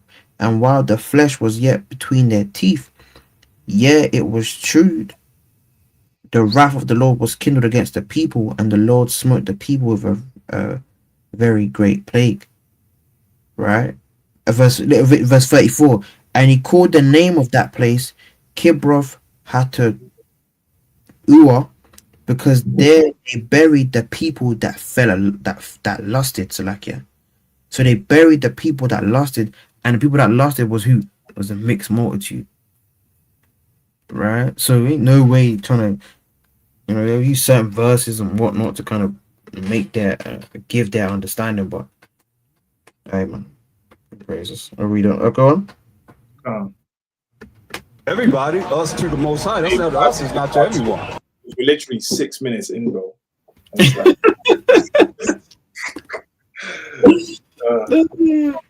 go ahead. When it says redeem us, That is everybody. it is. Yeah, because these same people were the ones who, look, it says, Okay, because you were slain and purchased for God with your blood people from every tribe. Acts 5, 20, 27, 30, and 31. Wait, before you jump there, brother, do you see how it says that you purchased with your blood people from every tribe, nation, people, and tongue? So everyone. There's a reason why I said that. Because we were scattered among all nations. I got to show you that, read. Acts 5 and 30. The most high power of our fathers. Of our fathers. Who was that? Who's the power? Who's our fathers? Who's the power of who? Who's the most high the power of? The forefathers. The Israelites? Is that of our fathers? Yeah. Who the power of? Who the most high the power of? He said the power of our fathers. Yeah, I just said that. Who is that? Those The are power of who? those He are named. He said it's those his are name. those are the forefathers of the Israelites. No. Get who is the power of our Wait, fathers? wait, stay Read right this. there. Is it Exodus 3:15. Wait, hold on, just You really went to quick. his name. You went all deep. That's why- what we're going to Acts 3:13. Can we stay focused on one verse at a time? We are. That's how we get understand to the we're jumping. precepts. Yeah, but You can understand to the precept. They said the Most High power of our fathers. So we're gonna look at Who what are- the Most who High are they? power of our fathers is. Who are the fathers? He's gonna define it. Those are the Israelites, right? No, you're gonna hear it. Read. Okay. Acts 3:13. The power of Abraham and of Isaac and of Jacob. I said that. the power of our father. No, you didn't. You said the power of Israelites. No, You I the said power- what it the power- forefathers. Did the I fa- not? Yeah, but the forefathers. Who is are they? That's Abraham, Isaac, and Jacob. No, it could be Those- Daniel. Is that our forefather? That That's our forefather. includes them as That's what I'm well. saying. What I'm So is he saying not the power of them too? What you gotta understand is He did say the Israelites. And then when he asked him again, he said, yeah, the forefathers. But that's ambiguous. Our forefathers, like my granddad is a forefather. Yeah. So the elder actually held him to that point and actually went and showed him it's literally Abraham, Isaac, and Jacob. And now he's trying to backtrack and say, yeah, that's what I meant. Devil. specific, without a shadow of a doubt. Okay. He said the power of our fathers, so it's define who the power of our fathers is right here. The power of Abraham, Isaac, and Jacob. Go to Exodus 3:15. Can I comment on this really quick? Because I think this is important what you just brought up. Yeah. How God is the power of the fathers, right? The forefathers, Abraham, Isaac, and Jacob specifically. Because when it comes to the covenant and the promise God made with Abraham, this is what he says in Genesis 12:3. He says that it's in you that all the families of the earth will be blessed. So talking about God and his Standard Bible. Yeah, he's Nice, the Legacy Standard Bible. He went to ESV, Legacy Standard Bible. fine. But yeah, come. Like even this precept, right? Right, this is Yeah, come. Slack, you're going. you got something? Nah, go. You go. Right, so right, I got two precepts. Right, this is Genesis, because he's reading Genesis 12 and 3, right? You know, the classic, you know. This is Genesis, three precepts. So like, this is Genesis 12 and 3. I'll read the precept he's put up. It says, and I will bless them that bless thee, and curse him that curseth thee. And indeed shall all families of the earth be blessed. Right? So, you know, let's see where we see that fulfilled. Because, you know why? In Genesis chapter 27. That's Genesis chapter 27. And I'll start from verse number 27. And he came near. So this is Isaac blessing Jacob. It says, and he came near and kissed him, and he smelled the smell of his raiment, and blessed him, and said, see, the smell of my son is as the smell of a field, which the Lord hath blessed.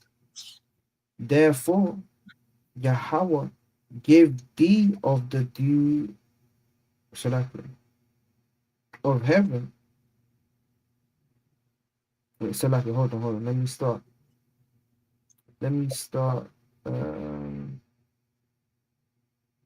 Hold on. I'm gonna start at verse number. I'll start 25. Right? It says, and he said, bring it near to me, and I will eat of my son's venison. Right? Because really, this was Jacob, because this nearly confounded me. This is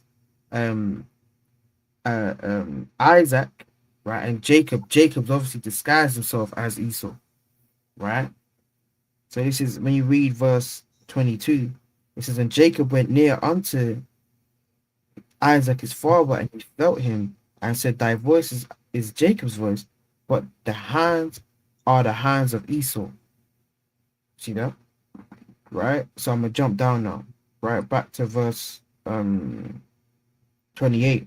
It says, therefore Yahweh give thee of the dew of heaven, and the fatness of the earth, and plenty of corn and wine. Let people serve thee and nations bow down to thee. Mm. Be Lord over thy brethren, and let thy mother's sons bow down to thee. Cursed be everyone that curseth thee, and blessed be he that blesseth thee. And it came to pass, as soon as Isaac had made an end of blessing Jacob, and Jacob was yet scarce gone out from the presence of Isaac his father, that Esau's brother came in from his hunting. See that? So that blessing of people is really the blessing that, because even the other nations, they're blessed through the children of Israel, right?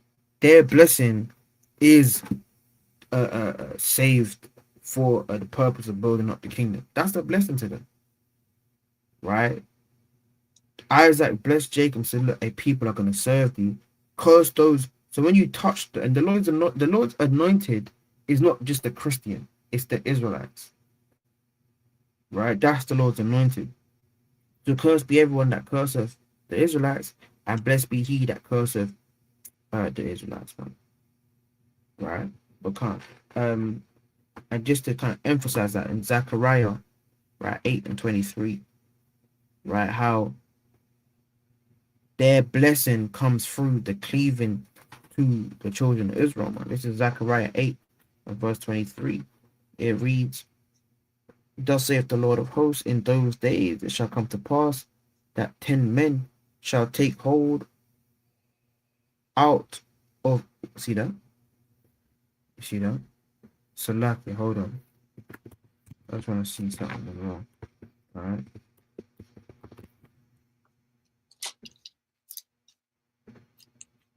Yeah, see.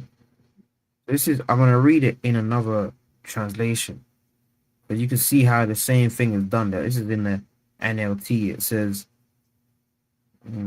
yeah, look, this is what the Lord of Heaven's army says.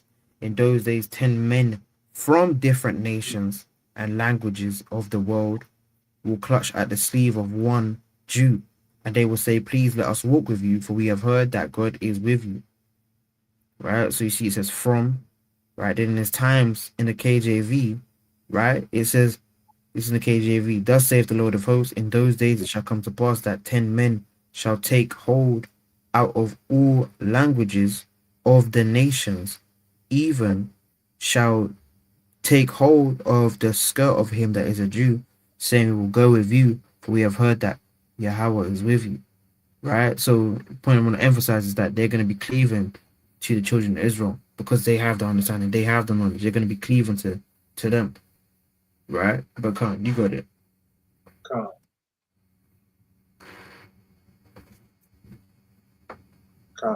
Let's go to Genesis chapter 15. Right? So 3 chapters later, Salakia, 2 chapters later, like I said. No, 3 chapters, Salakia. So he brought out Genesis 12 and 3. In all nations, let me read that again. Genesis chapter 12 and verse 3. "And I will bless them that bless thee, and curse him that curseth thee, and in thee all the families of the earth shall be blessed." So he skips the first 2, and then he just jumps straight to the third part, which is you got a colon there. So it's a continuance of what's being written, right? It said, I will bless them that bless thee, and I will curse them that curseth thee, and in thee all nations of the earth shall be blessed. So if we're being cursed, if a nation is cursing us, what's the Most High gonna do to them? It's gonna curse them. Let's see if other nations cursed us or if they blessed us. This is Genesis 15 and verse 13. "And if Salakia, and he said unto Abraham, Know of a surety that thy seed shall be a stranger in a land that is not theirs, and shall serve them, and there shall afflict them 400 years. And also that nation whom they shall serve will I judge, and afterward shall they come out with great substance." So this is talking about Egypt, but it's also symbolic to this spiritual Egypt that our people are in right now, right? Chiefly in the States. So the Mosai judged Egypt for their wrongdoing. So what's going to happen to the people that put us in chains? To all the Edomites that put us in chains through the transatlantic slave trade? the British, the French, the Portuguese, right? The Spaniards, right? What's going to happen to them? They have to be judged as well. They didn't bless us. They cursed us. Remember that what the Most High said to Abraham is, I will bless them that bless thee, and curse him that curseth thee. And in thee all nations will be blessed. So it's once we get established as the ruling power. And the only reason why we should be the ruling power of this earth is because we're going to enforce the laws of God. It's that simple. It's not because we're special, right? Even though we are special, but we're not saying we're going to be the rulers just because we feel like we're special. We're saying we're going to be the rulers because the Most High knows we're the people that's actually going to establish his laws. We're the people that's going to die for his laws. We're the people that's not going to let up. Esau is ready to give in if you offer him something, right? So that's what we just read in Genesis 15. The Most High would judge would judge Egypt, which means that he's also going to judge this spiritual Egypt for what they've done. Now, if we go to Zechariah chapter 1,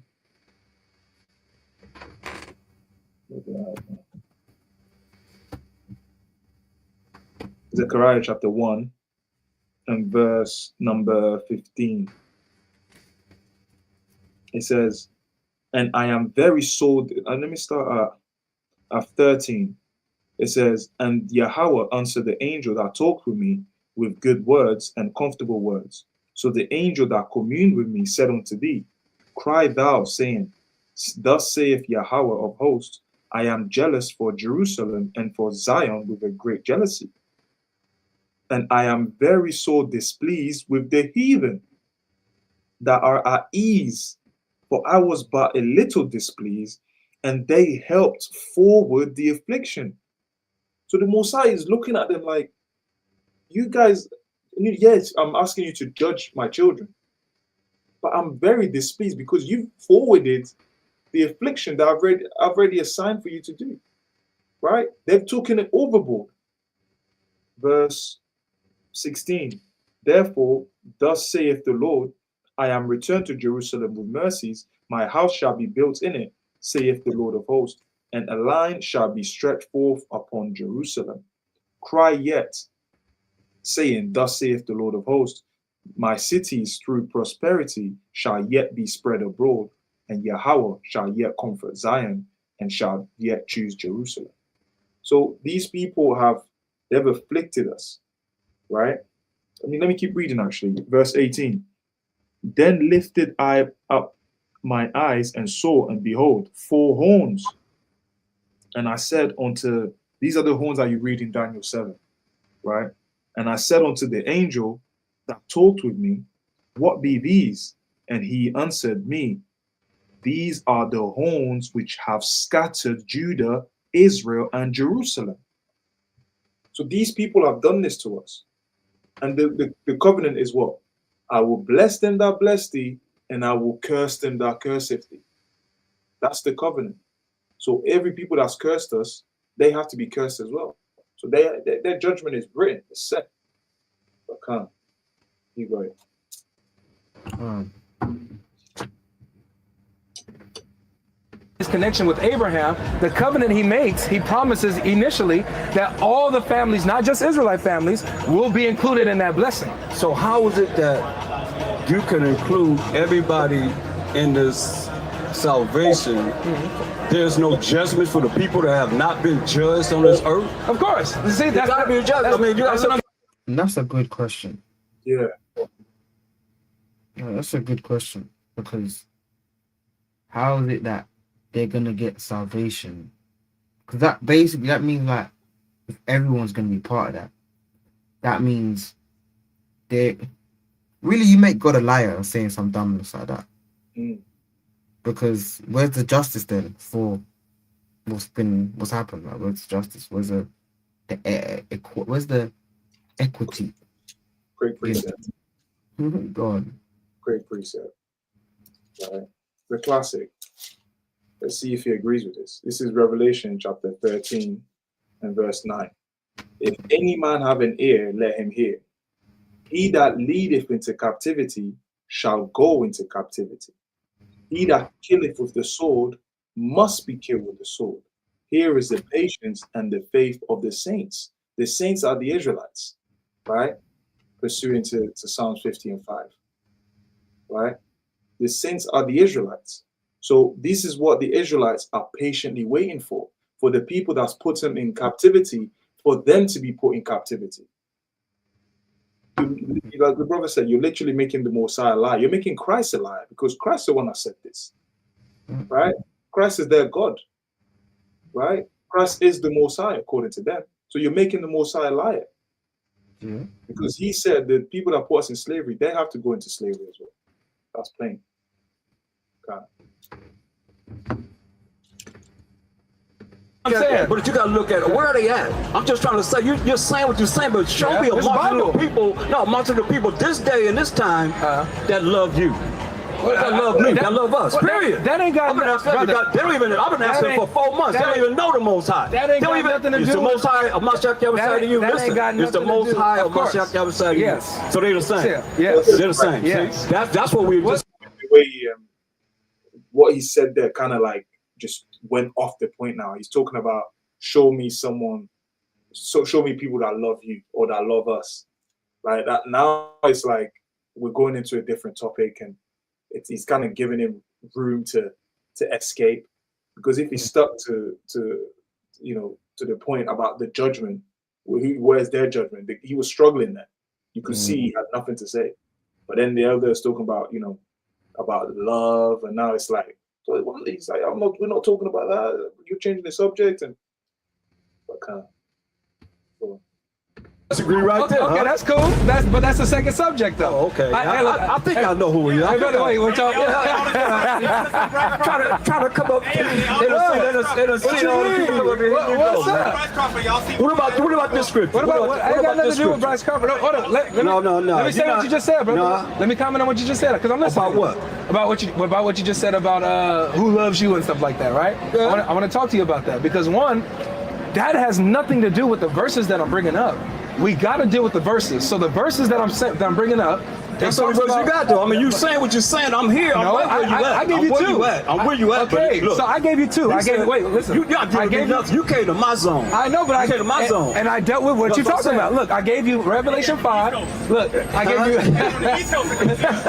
Wow. I gave you Revelation 5, and you haven't dealt with that. I am dealing with that. And I gave you the promise. Give me the Bible's written. I gave you the promise of God to Abraham. You're gonna look at how the Bible's written. Okay, let's talk about it. Christians. You want to know what deal with the Bible. You say you're a Christian, right? Yeah. You're a Christian. Yeah. You know where that word comes from? Yes. Where it come from? It's when they got this name in Antioch, being Christ follower, little Christ. That was in Acts 11. That was demeaning to them. No, it wasn't. It was, man. You know, a Christian come. Read this. You're changing the subject again, brother. No, we ain't changing the subject. We're gonna deal with Revelation 5, man. We're gonna deal with Revelation 5 too. All right, let's get there. It says, So I tried this website.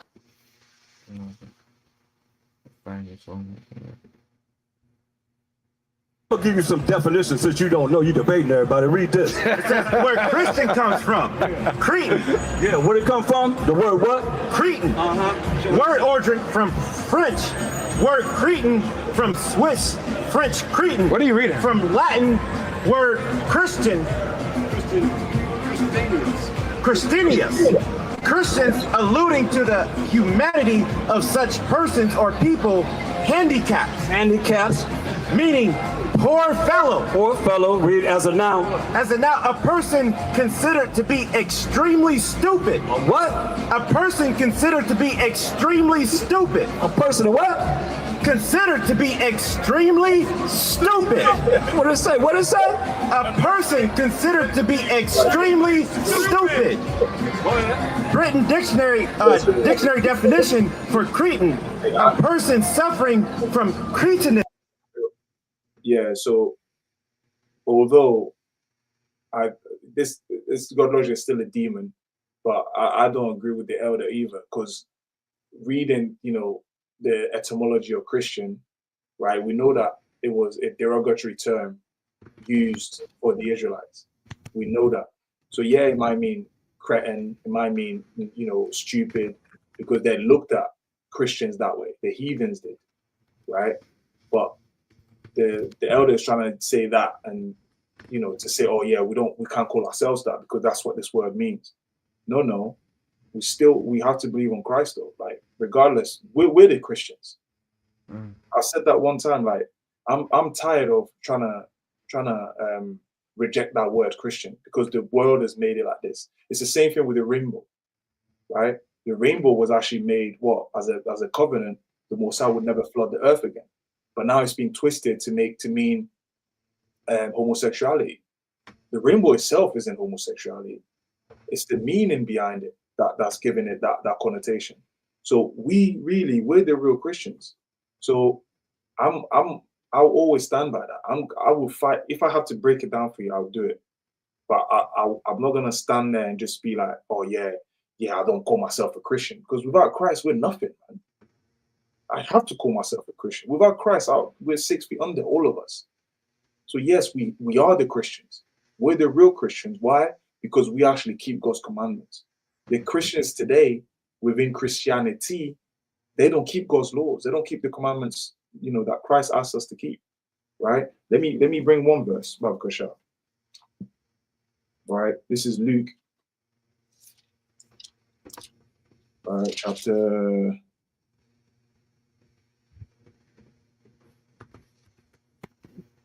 Chapter 10 and verse 25. And it says, and behold, a certain lawyer stood up and tempted him, saying, Master, what shall I do to inherit eternal life? He said unto him, what is written in the law? How readest thou? And he answering said, thou shalt love the Lord thy God with all thy heart, and with all thy soul, and with all thy strength, and with all thy mind, and thy neighbor as thyself. And he said unto him, thou hast answered right. This do, and thou shalt live. So how do we get into the kingdom? Christ said, what about the law? How does it read? How do you understand the law? What law is he talking about? And the brother quoted the law of Moses, showing that we have to be keeping the law of Moses to be true Christians. And we're the ones doing that. So yes, we're going to wear that jacket. I'm going to wear that jacket. I'm a Christian. But every time I'm going to say this, I'm going to put a caveat on it. I'm going to say, I'm a Christian, but let me break it down for you, brother. Because we're the real Christians. Those people in Christianity, they're not the real Christians because they don't do this and we do that. So they've taken our turn and kind of doing their pagan stuff when really we're the real Christians. It's a bit long-winded, but hey, I'm wearing that jacket, man. We're Christians. Yeah, used to add on that as well. I always say this point on my account. Right, the first century, or people ask us about, are you Christians? The first century Christians, see that for the most part, they were Israelites who considered themselves a sect within Judaism. Right, so the first century AD Christians, they were Israelites that converted really into following or being called Christians, because and technically the only way you could be a Christian really is if you're an Israelite, because that's who the term was really the term was used against, right? It was used against the Israelites, which just means followers of Christ, really, right? But this is a nation of people that the word was imposed on, right? So these were Israelites, but gone.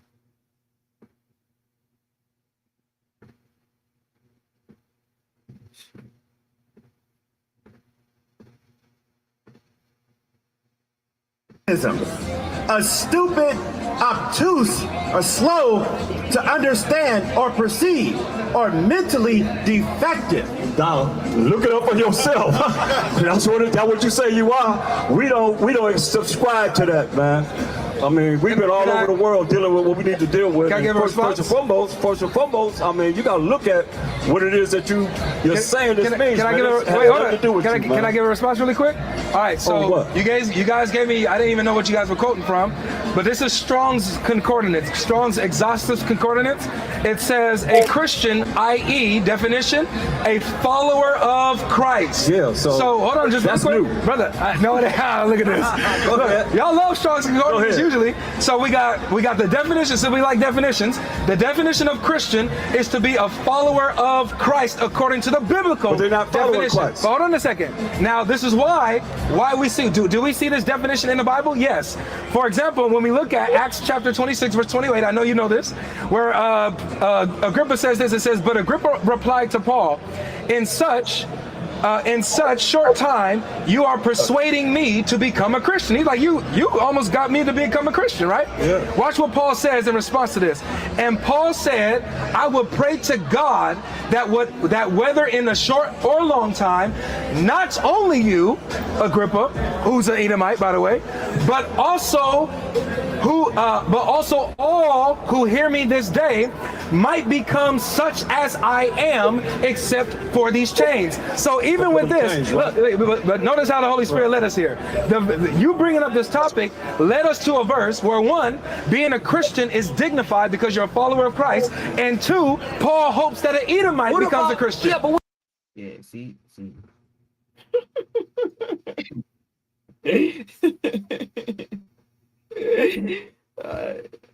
Man said, and you know what's funny is that he had the cheek to say, see how the Holy Spirit led us in. Right. Anyone could say that, right? Of course, they do. Yeah. They all say that. Right. Firstly, what Paul was doing was called righteous beguile, man.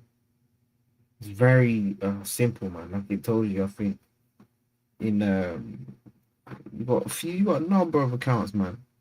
I think the brother kind of asked this question in a group chat as well. Yeah, kind of. This is what Matthew 10, I think verse 16, right? It says, behold, I send you forth as sheep in the midst of wolves. Be ye therefore wise as serpents and harmless as doves. Right? So obviously Paul was just using righteous beguile. Because imagine, okay, yeah. Remember we read Acts 24 and verse 14. Paul believes in everything that was written, in the Psalms, in the prophets. But now he's saying, okay, hey man, I want you and Edomite to come into the fold. You got to come into the fold, man. So what is Paul lying there? Like, it's obviously righteous beguile, man. Obviously you have the account. You got Abraham, right? You said this my sister. You got David, man. David pretending to, God knows what he done, right? He said he made himself like a madman, right? So just saying stuff, making him it's righteous beguile, man. That's all it is. I've got one precept on that. This is Matthew 5 and verse 25. It says, agree with thine adversary quickly, whilst thou art in the way with him, lest at any time the adversary deliver thee to the judge, and the judge deliver thee to the officer, and thou be cast into prison. So Paul's smart, man. Of course, he's gonna talk sweet nothings to him, right? And we've got to do that. I do that at my job all the time. Yeah, I'm getting better at it now, to be honest. I used to be really bad at when you first comes in the truth, like everything you hear is like, oh no, that is sin. I'll be telling my managers and like, I don't do Christmas. I don't do birthdays. I don't eat pork because God said it. I was like that. And then that manager looking at me funny, and next thing you know, finding ways to fire me. Then I had to adapt. Man, I had to learn to just be careful what you say, and just, you gotta be wiser than that. And as you adapt, you start to realize like, yeah, this is how you're supposed to be moving, But yeah, man, we got Paul was smart, so he knew what he was doing. Okay, let's go. What about following the Most High's laws, man? There's one. Why are you switching subjects? I'm switching on subject because that's what Israelites do, man. Switch subjects? No. So like Oh, man, that's it. Well, Did you hear what he said? Yeah. What becomes about, a Christian. yeah, but what about following the Come on, Most High's man. laws, man? There's one. Why are you switching subjects? I'm switching on subject because You are. that's what Israelites do, man. Switch subjects? No, I'm talking about as far as dealing with how the Bible's written. You're not Straight dealing up. with it. I Dealing with what I want to just precept talked- that because you gotta understand, man. Let me get right to the No, point. bro, We gotta get out of here. No, I'm gonna deal with you that. gotta because, deal with this. Yeah, because the fact of what? He gonna become what? No, we're not talking about what becomes. He's an Edomite. We're talking. He's an Edomite. Edomite. Oh, Agrippa's he's an an Edomite, right? Ain't he? This gonna happen to Wait, Edomites. is he an Edomite? He's an Edomite. So right? why does Paul hope that he becomes a Christian? Because he want him to learn what we're learning. So why would Paul, a You're Jew, supposed to be learning what we're why teaching would as Paul, Israelites, why would man. Paul want Straight an up. Edomite You're to supposed to be- learn what he's learning? What would that benefit Everybody, him? because he get a chance to be in the kingdom. So an Edomite could be in the Firstly, as well. Right. What's the point, man? Right. He said, I have to read it now. kingdom. Not what he's learning. What would that benefit him? Yeah, so historically, you had, after the Hasmonean dynasty, you had Edomites that were, I think it's in the precepts, that were circumcised and kept, they were keeping the commandments, man. You know, you had Edomites that were actually keeping the commandments, right? And not by choice. They didn't, oh yeah, you know, we want to, you know, we want to keep the commandments. No, they were, I believe that's during the Hasmonean dynasty, right? I've got a precept on that. Go on, okay. So this is Esther chapter 8 and verse 17. It says, and in every province and in every city, whithersoever the king's commandment and his decree came, the Jews had joy and gladness, a feast and a good day. And many of the people of the land became Jews, for the fear of the Jews fell upon them. But this is the beginning of the Edomites actually converting to becoming Jews, right? To becoming like us, circumcising themselves, stopping eating pork, and all of that, right? Let me, Khan, you go ahead. I'll pass it. Let me see if I can find that verse as well.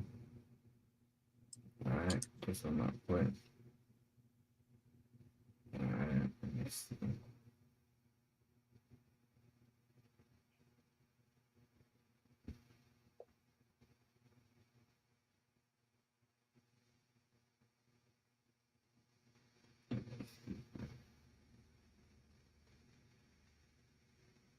I can't find it. Because he get a chance to be in the kingdom. So an Edomite could be in the kingdom. Not yeah. Oh man, that's beautiful. I like that. Yeah. Let's look how though. I like that. Let's look how it's about how good. though. Give me Jeremiah 12:16. Get right to the point.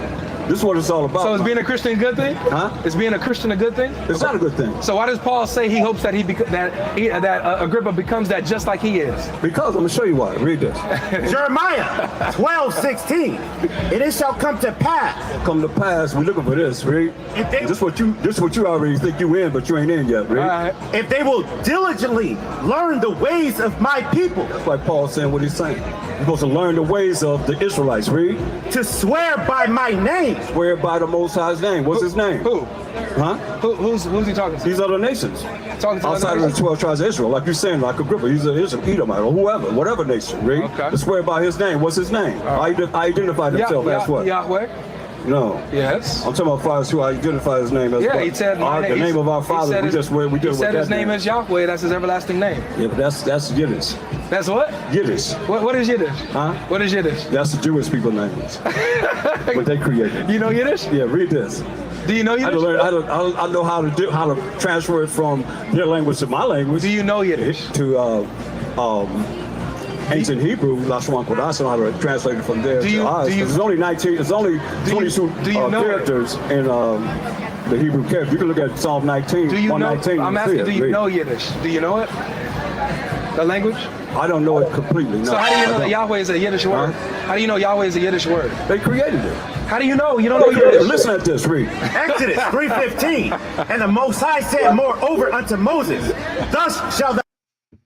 He thinks he's smart, right? And you don't actually have to know a whole language for you to know what word is. Like, I don't know Spanish, but if I hear señorita, I kind of know that, yeah, this is Spanish. Same thing with Italy. If I hear bellissimo or ciao, like, you know that, I mean, child can be used in Spanish as well, but you get my point. Like, there's certain words that you know, oh, this sounds like this. This sounds like German. This sounds like Russian, or this sounds like, French. Like, you don't have to speak and know the whole language for you to know this word is actually from this language. So that point is, but he gets little wins like that, because he would just say something like, oh, do you know this? And when the guy said he doesn't know, then he's like, well, then how do you know this word is that? And he plays a little sound in the back. It's like, he's smart, man. You got to give him that. You guys are smart devil, man. Yeah. Thou say unto the children of Israel. To who? The children of Israel. Children of Israel. Yahweh, the power of your fathers. Power of who?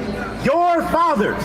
The power of Abraham, the power of Isaac, and the power of Jacob hath sent me unto you. This is my name forever. What's his name? This is my name forever. He's the power of Abraham, who had a son named Isaac, who had a son named Jacob. He said, what is his name? This is my name forever. Jacob was the forefather of the 12 tribes of Israel, who was Judah, Benjamin, Levi, Simeon, Zebulun, Ephraim, Manasseh, Gad, Reuben, Naphtali, Asher, and Issachar. Read. And this is my memorial unto all generations. It's a memorial to all generations. That's how we identify him. If you're not of Jacob, then he's not your power. Go back to Jeremiah 12 and 16. Let me respond to this. Okay, go respond to that. You just said that if you're not of Jacob, then he's not his power? No, he said our fathers, the father of who? Yeah, but Abraham, Isaac, and Jacob. That's in the context of him dealing with Israelites. That's not in the context of accepting the Gentiles as well. This is why I said, hold on, just really quick. This is why I said you're not dealing with the verses that talk about how every people from every tribe, nation, and tongue are going to be a kingdom. They're going to be the kingdom who are purchased. So how, you need to describe to me, how is it, listen, how is it? We dealt with this dumb argument that he's got. Alright, we dealt with that. That people from...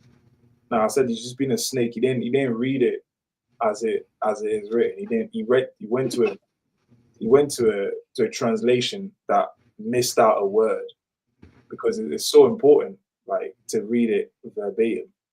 It says out of every nation. He redeemed us out of every nation. Not he redeemed all nations, kingdom, and all of that. They don't say that.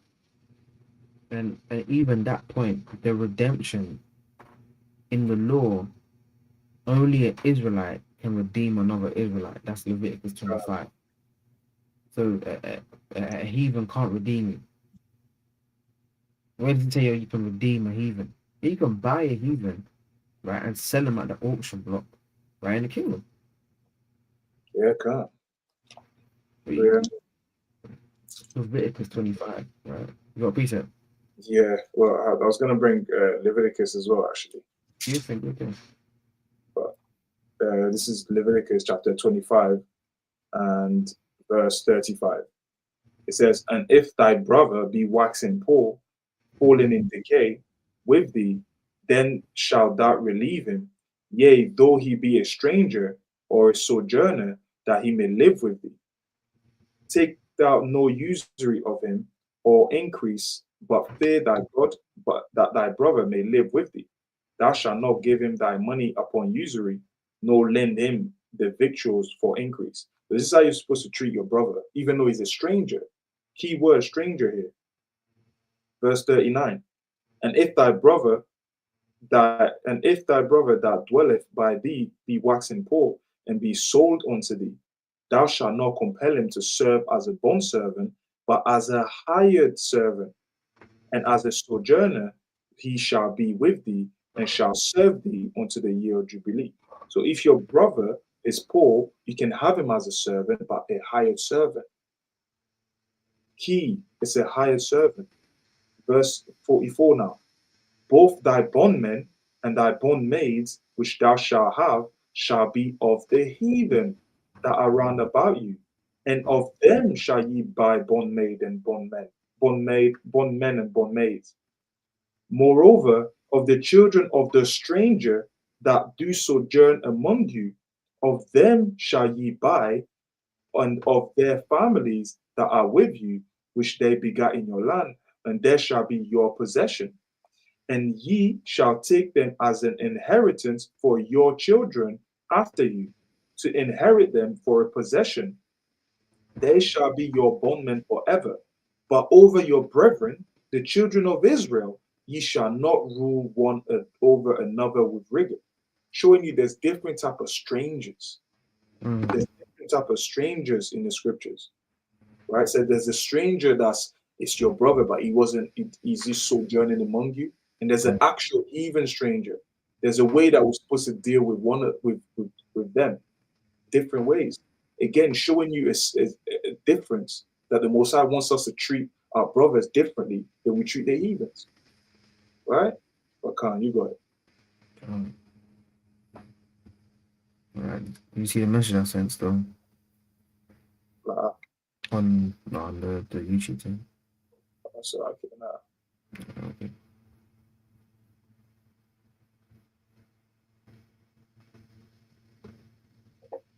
Khan. I hear that. See that? Yeah, Khan. Let's do it part 2, man. Let's pause it. I'll make a note of it. What minute are we on? Yeah, like 15, 17 minutes. 17. That's it. Yeah, but yeah, that's Lord willing, and even when you watch these kind of apologetics, man, really you should kind of have points to defend the gospel, man. Just be up there, like, I don't know what to do, and like, man, you got it, man. You got to kind of study, but you got it. We need the God logics, man. We need the, you know what I mean? Like just like we need the devil, we need Satan, right? We need him to prove us, because ultimately the Most High wants to prove us. So he has to have these devils to come up and try and confound you. Some of them might confound you, but guess what? Hey, you got to take down the chin and roll with it. You got to roll with the punches, man. And I always say this: it's always easier said than done. You don't know what it's like until you're in it. So I'm not gonna sit here and say, yeah, if you get confounded, take on the chin. I don't know how I'll deal with it. I don't know. I'll be honest. So, it is what it is. But yeah, man, this is the life of Joe's, man. You got to go with it. Can't back down. You got to keep it pushing, man. But yeah, you got it. I'm praying to the Most High, man. Lord willing, that was edifying. I'll shine. That was just obviously from like 17 minutes. Breaking down talking points, man. But we'll pray to the Most High, man. With that, say shalom. Hey, shalom, family. Shalom.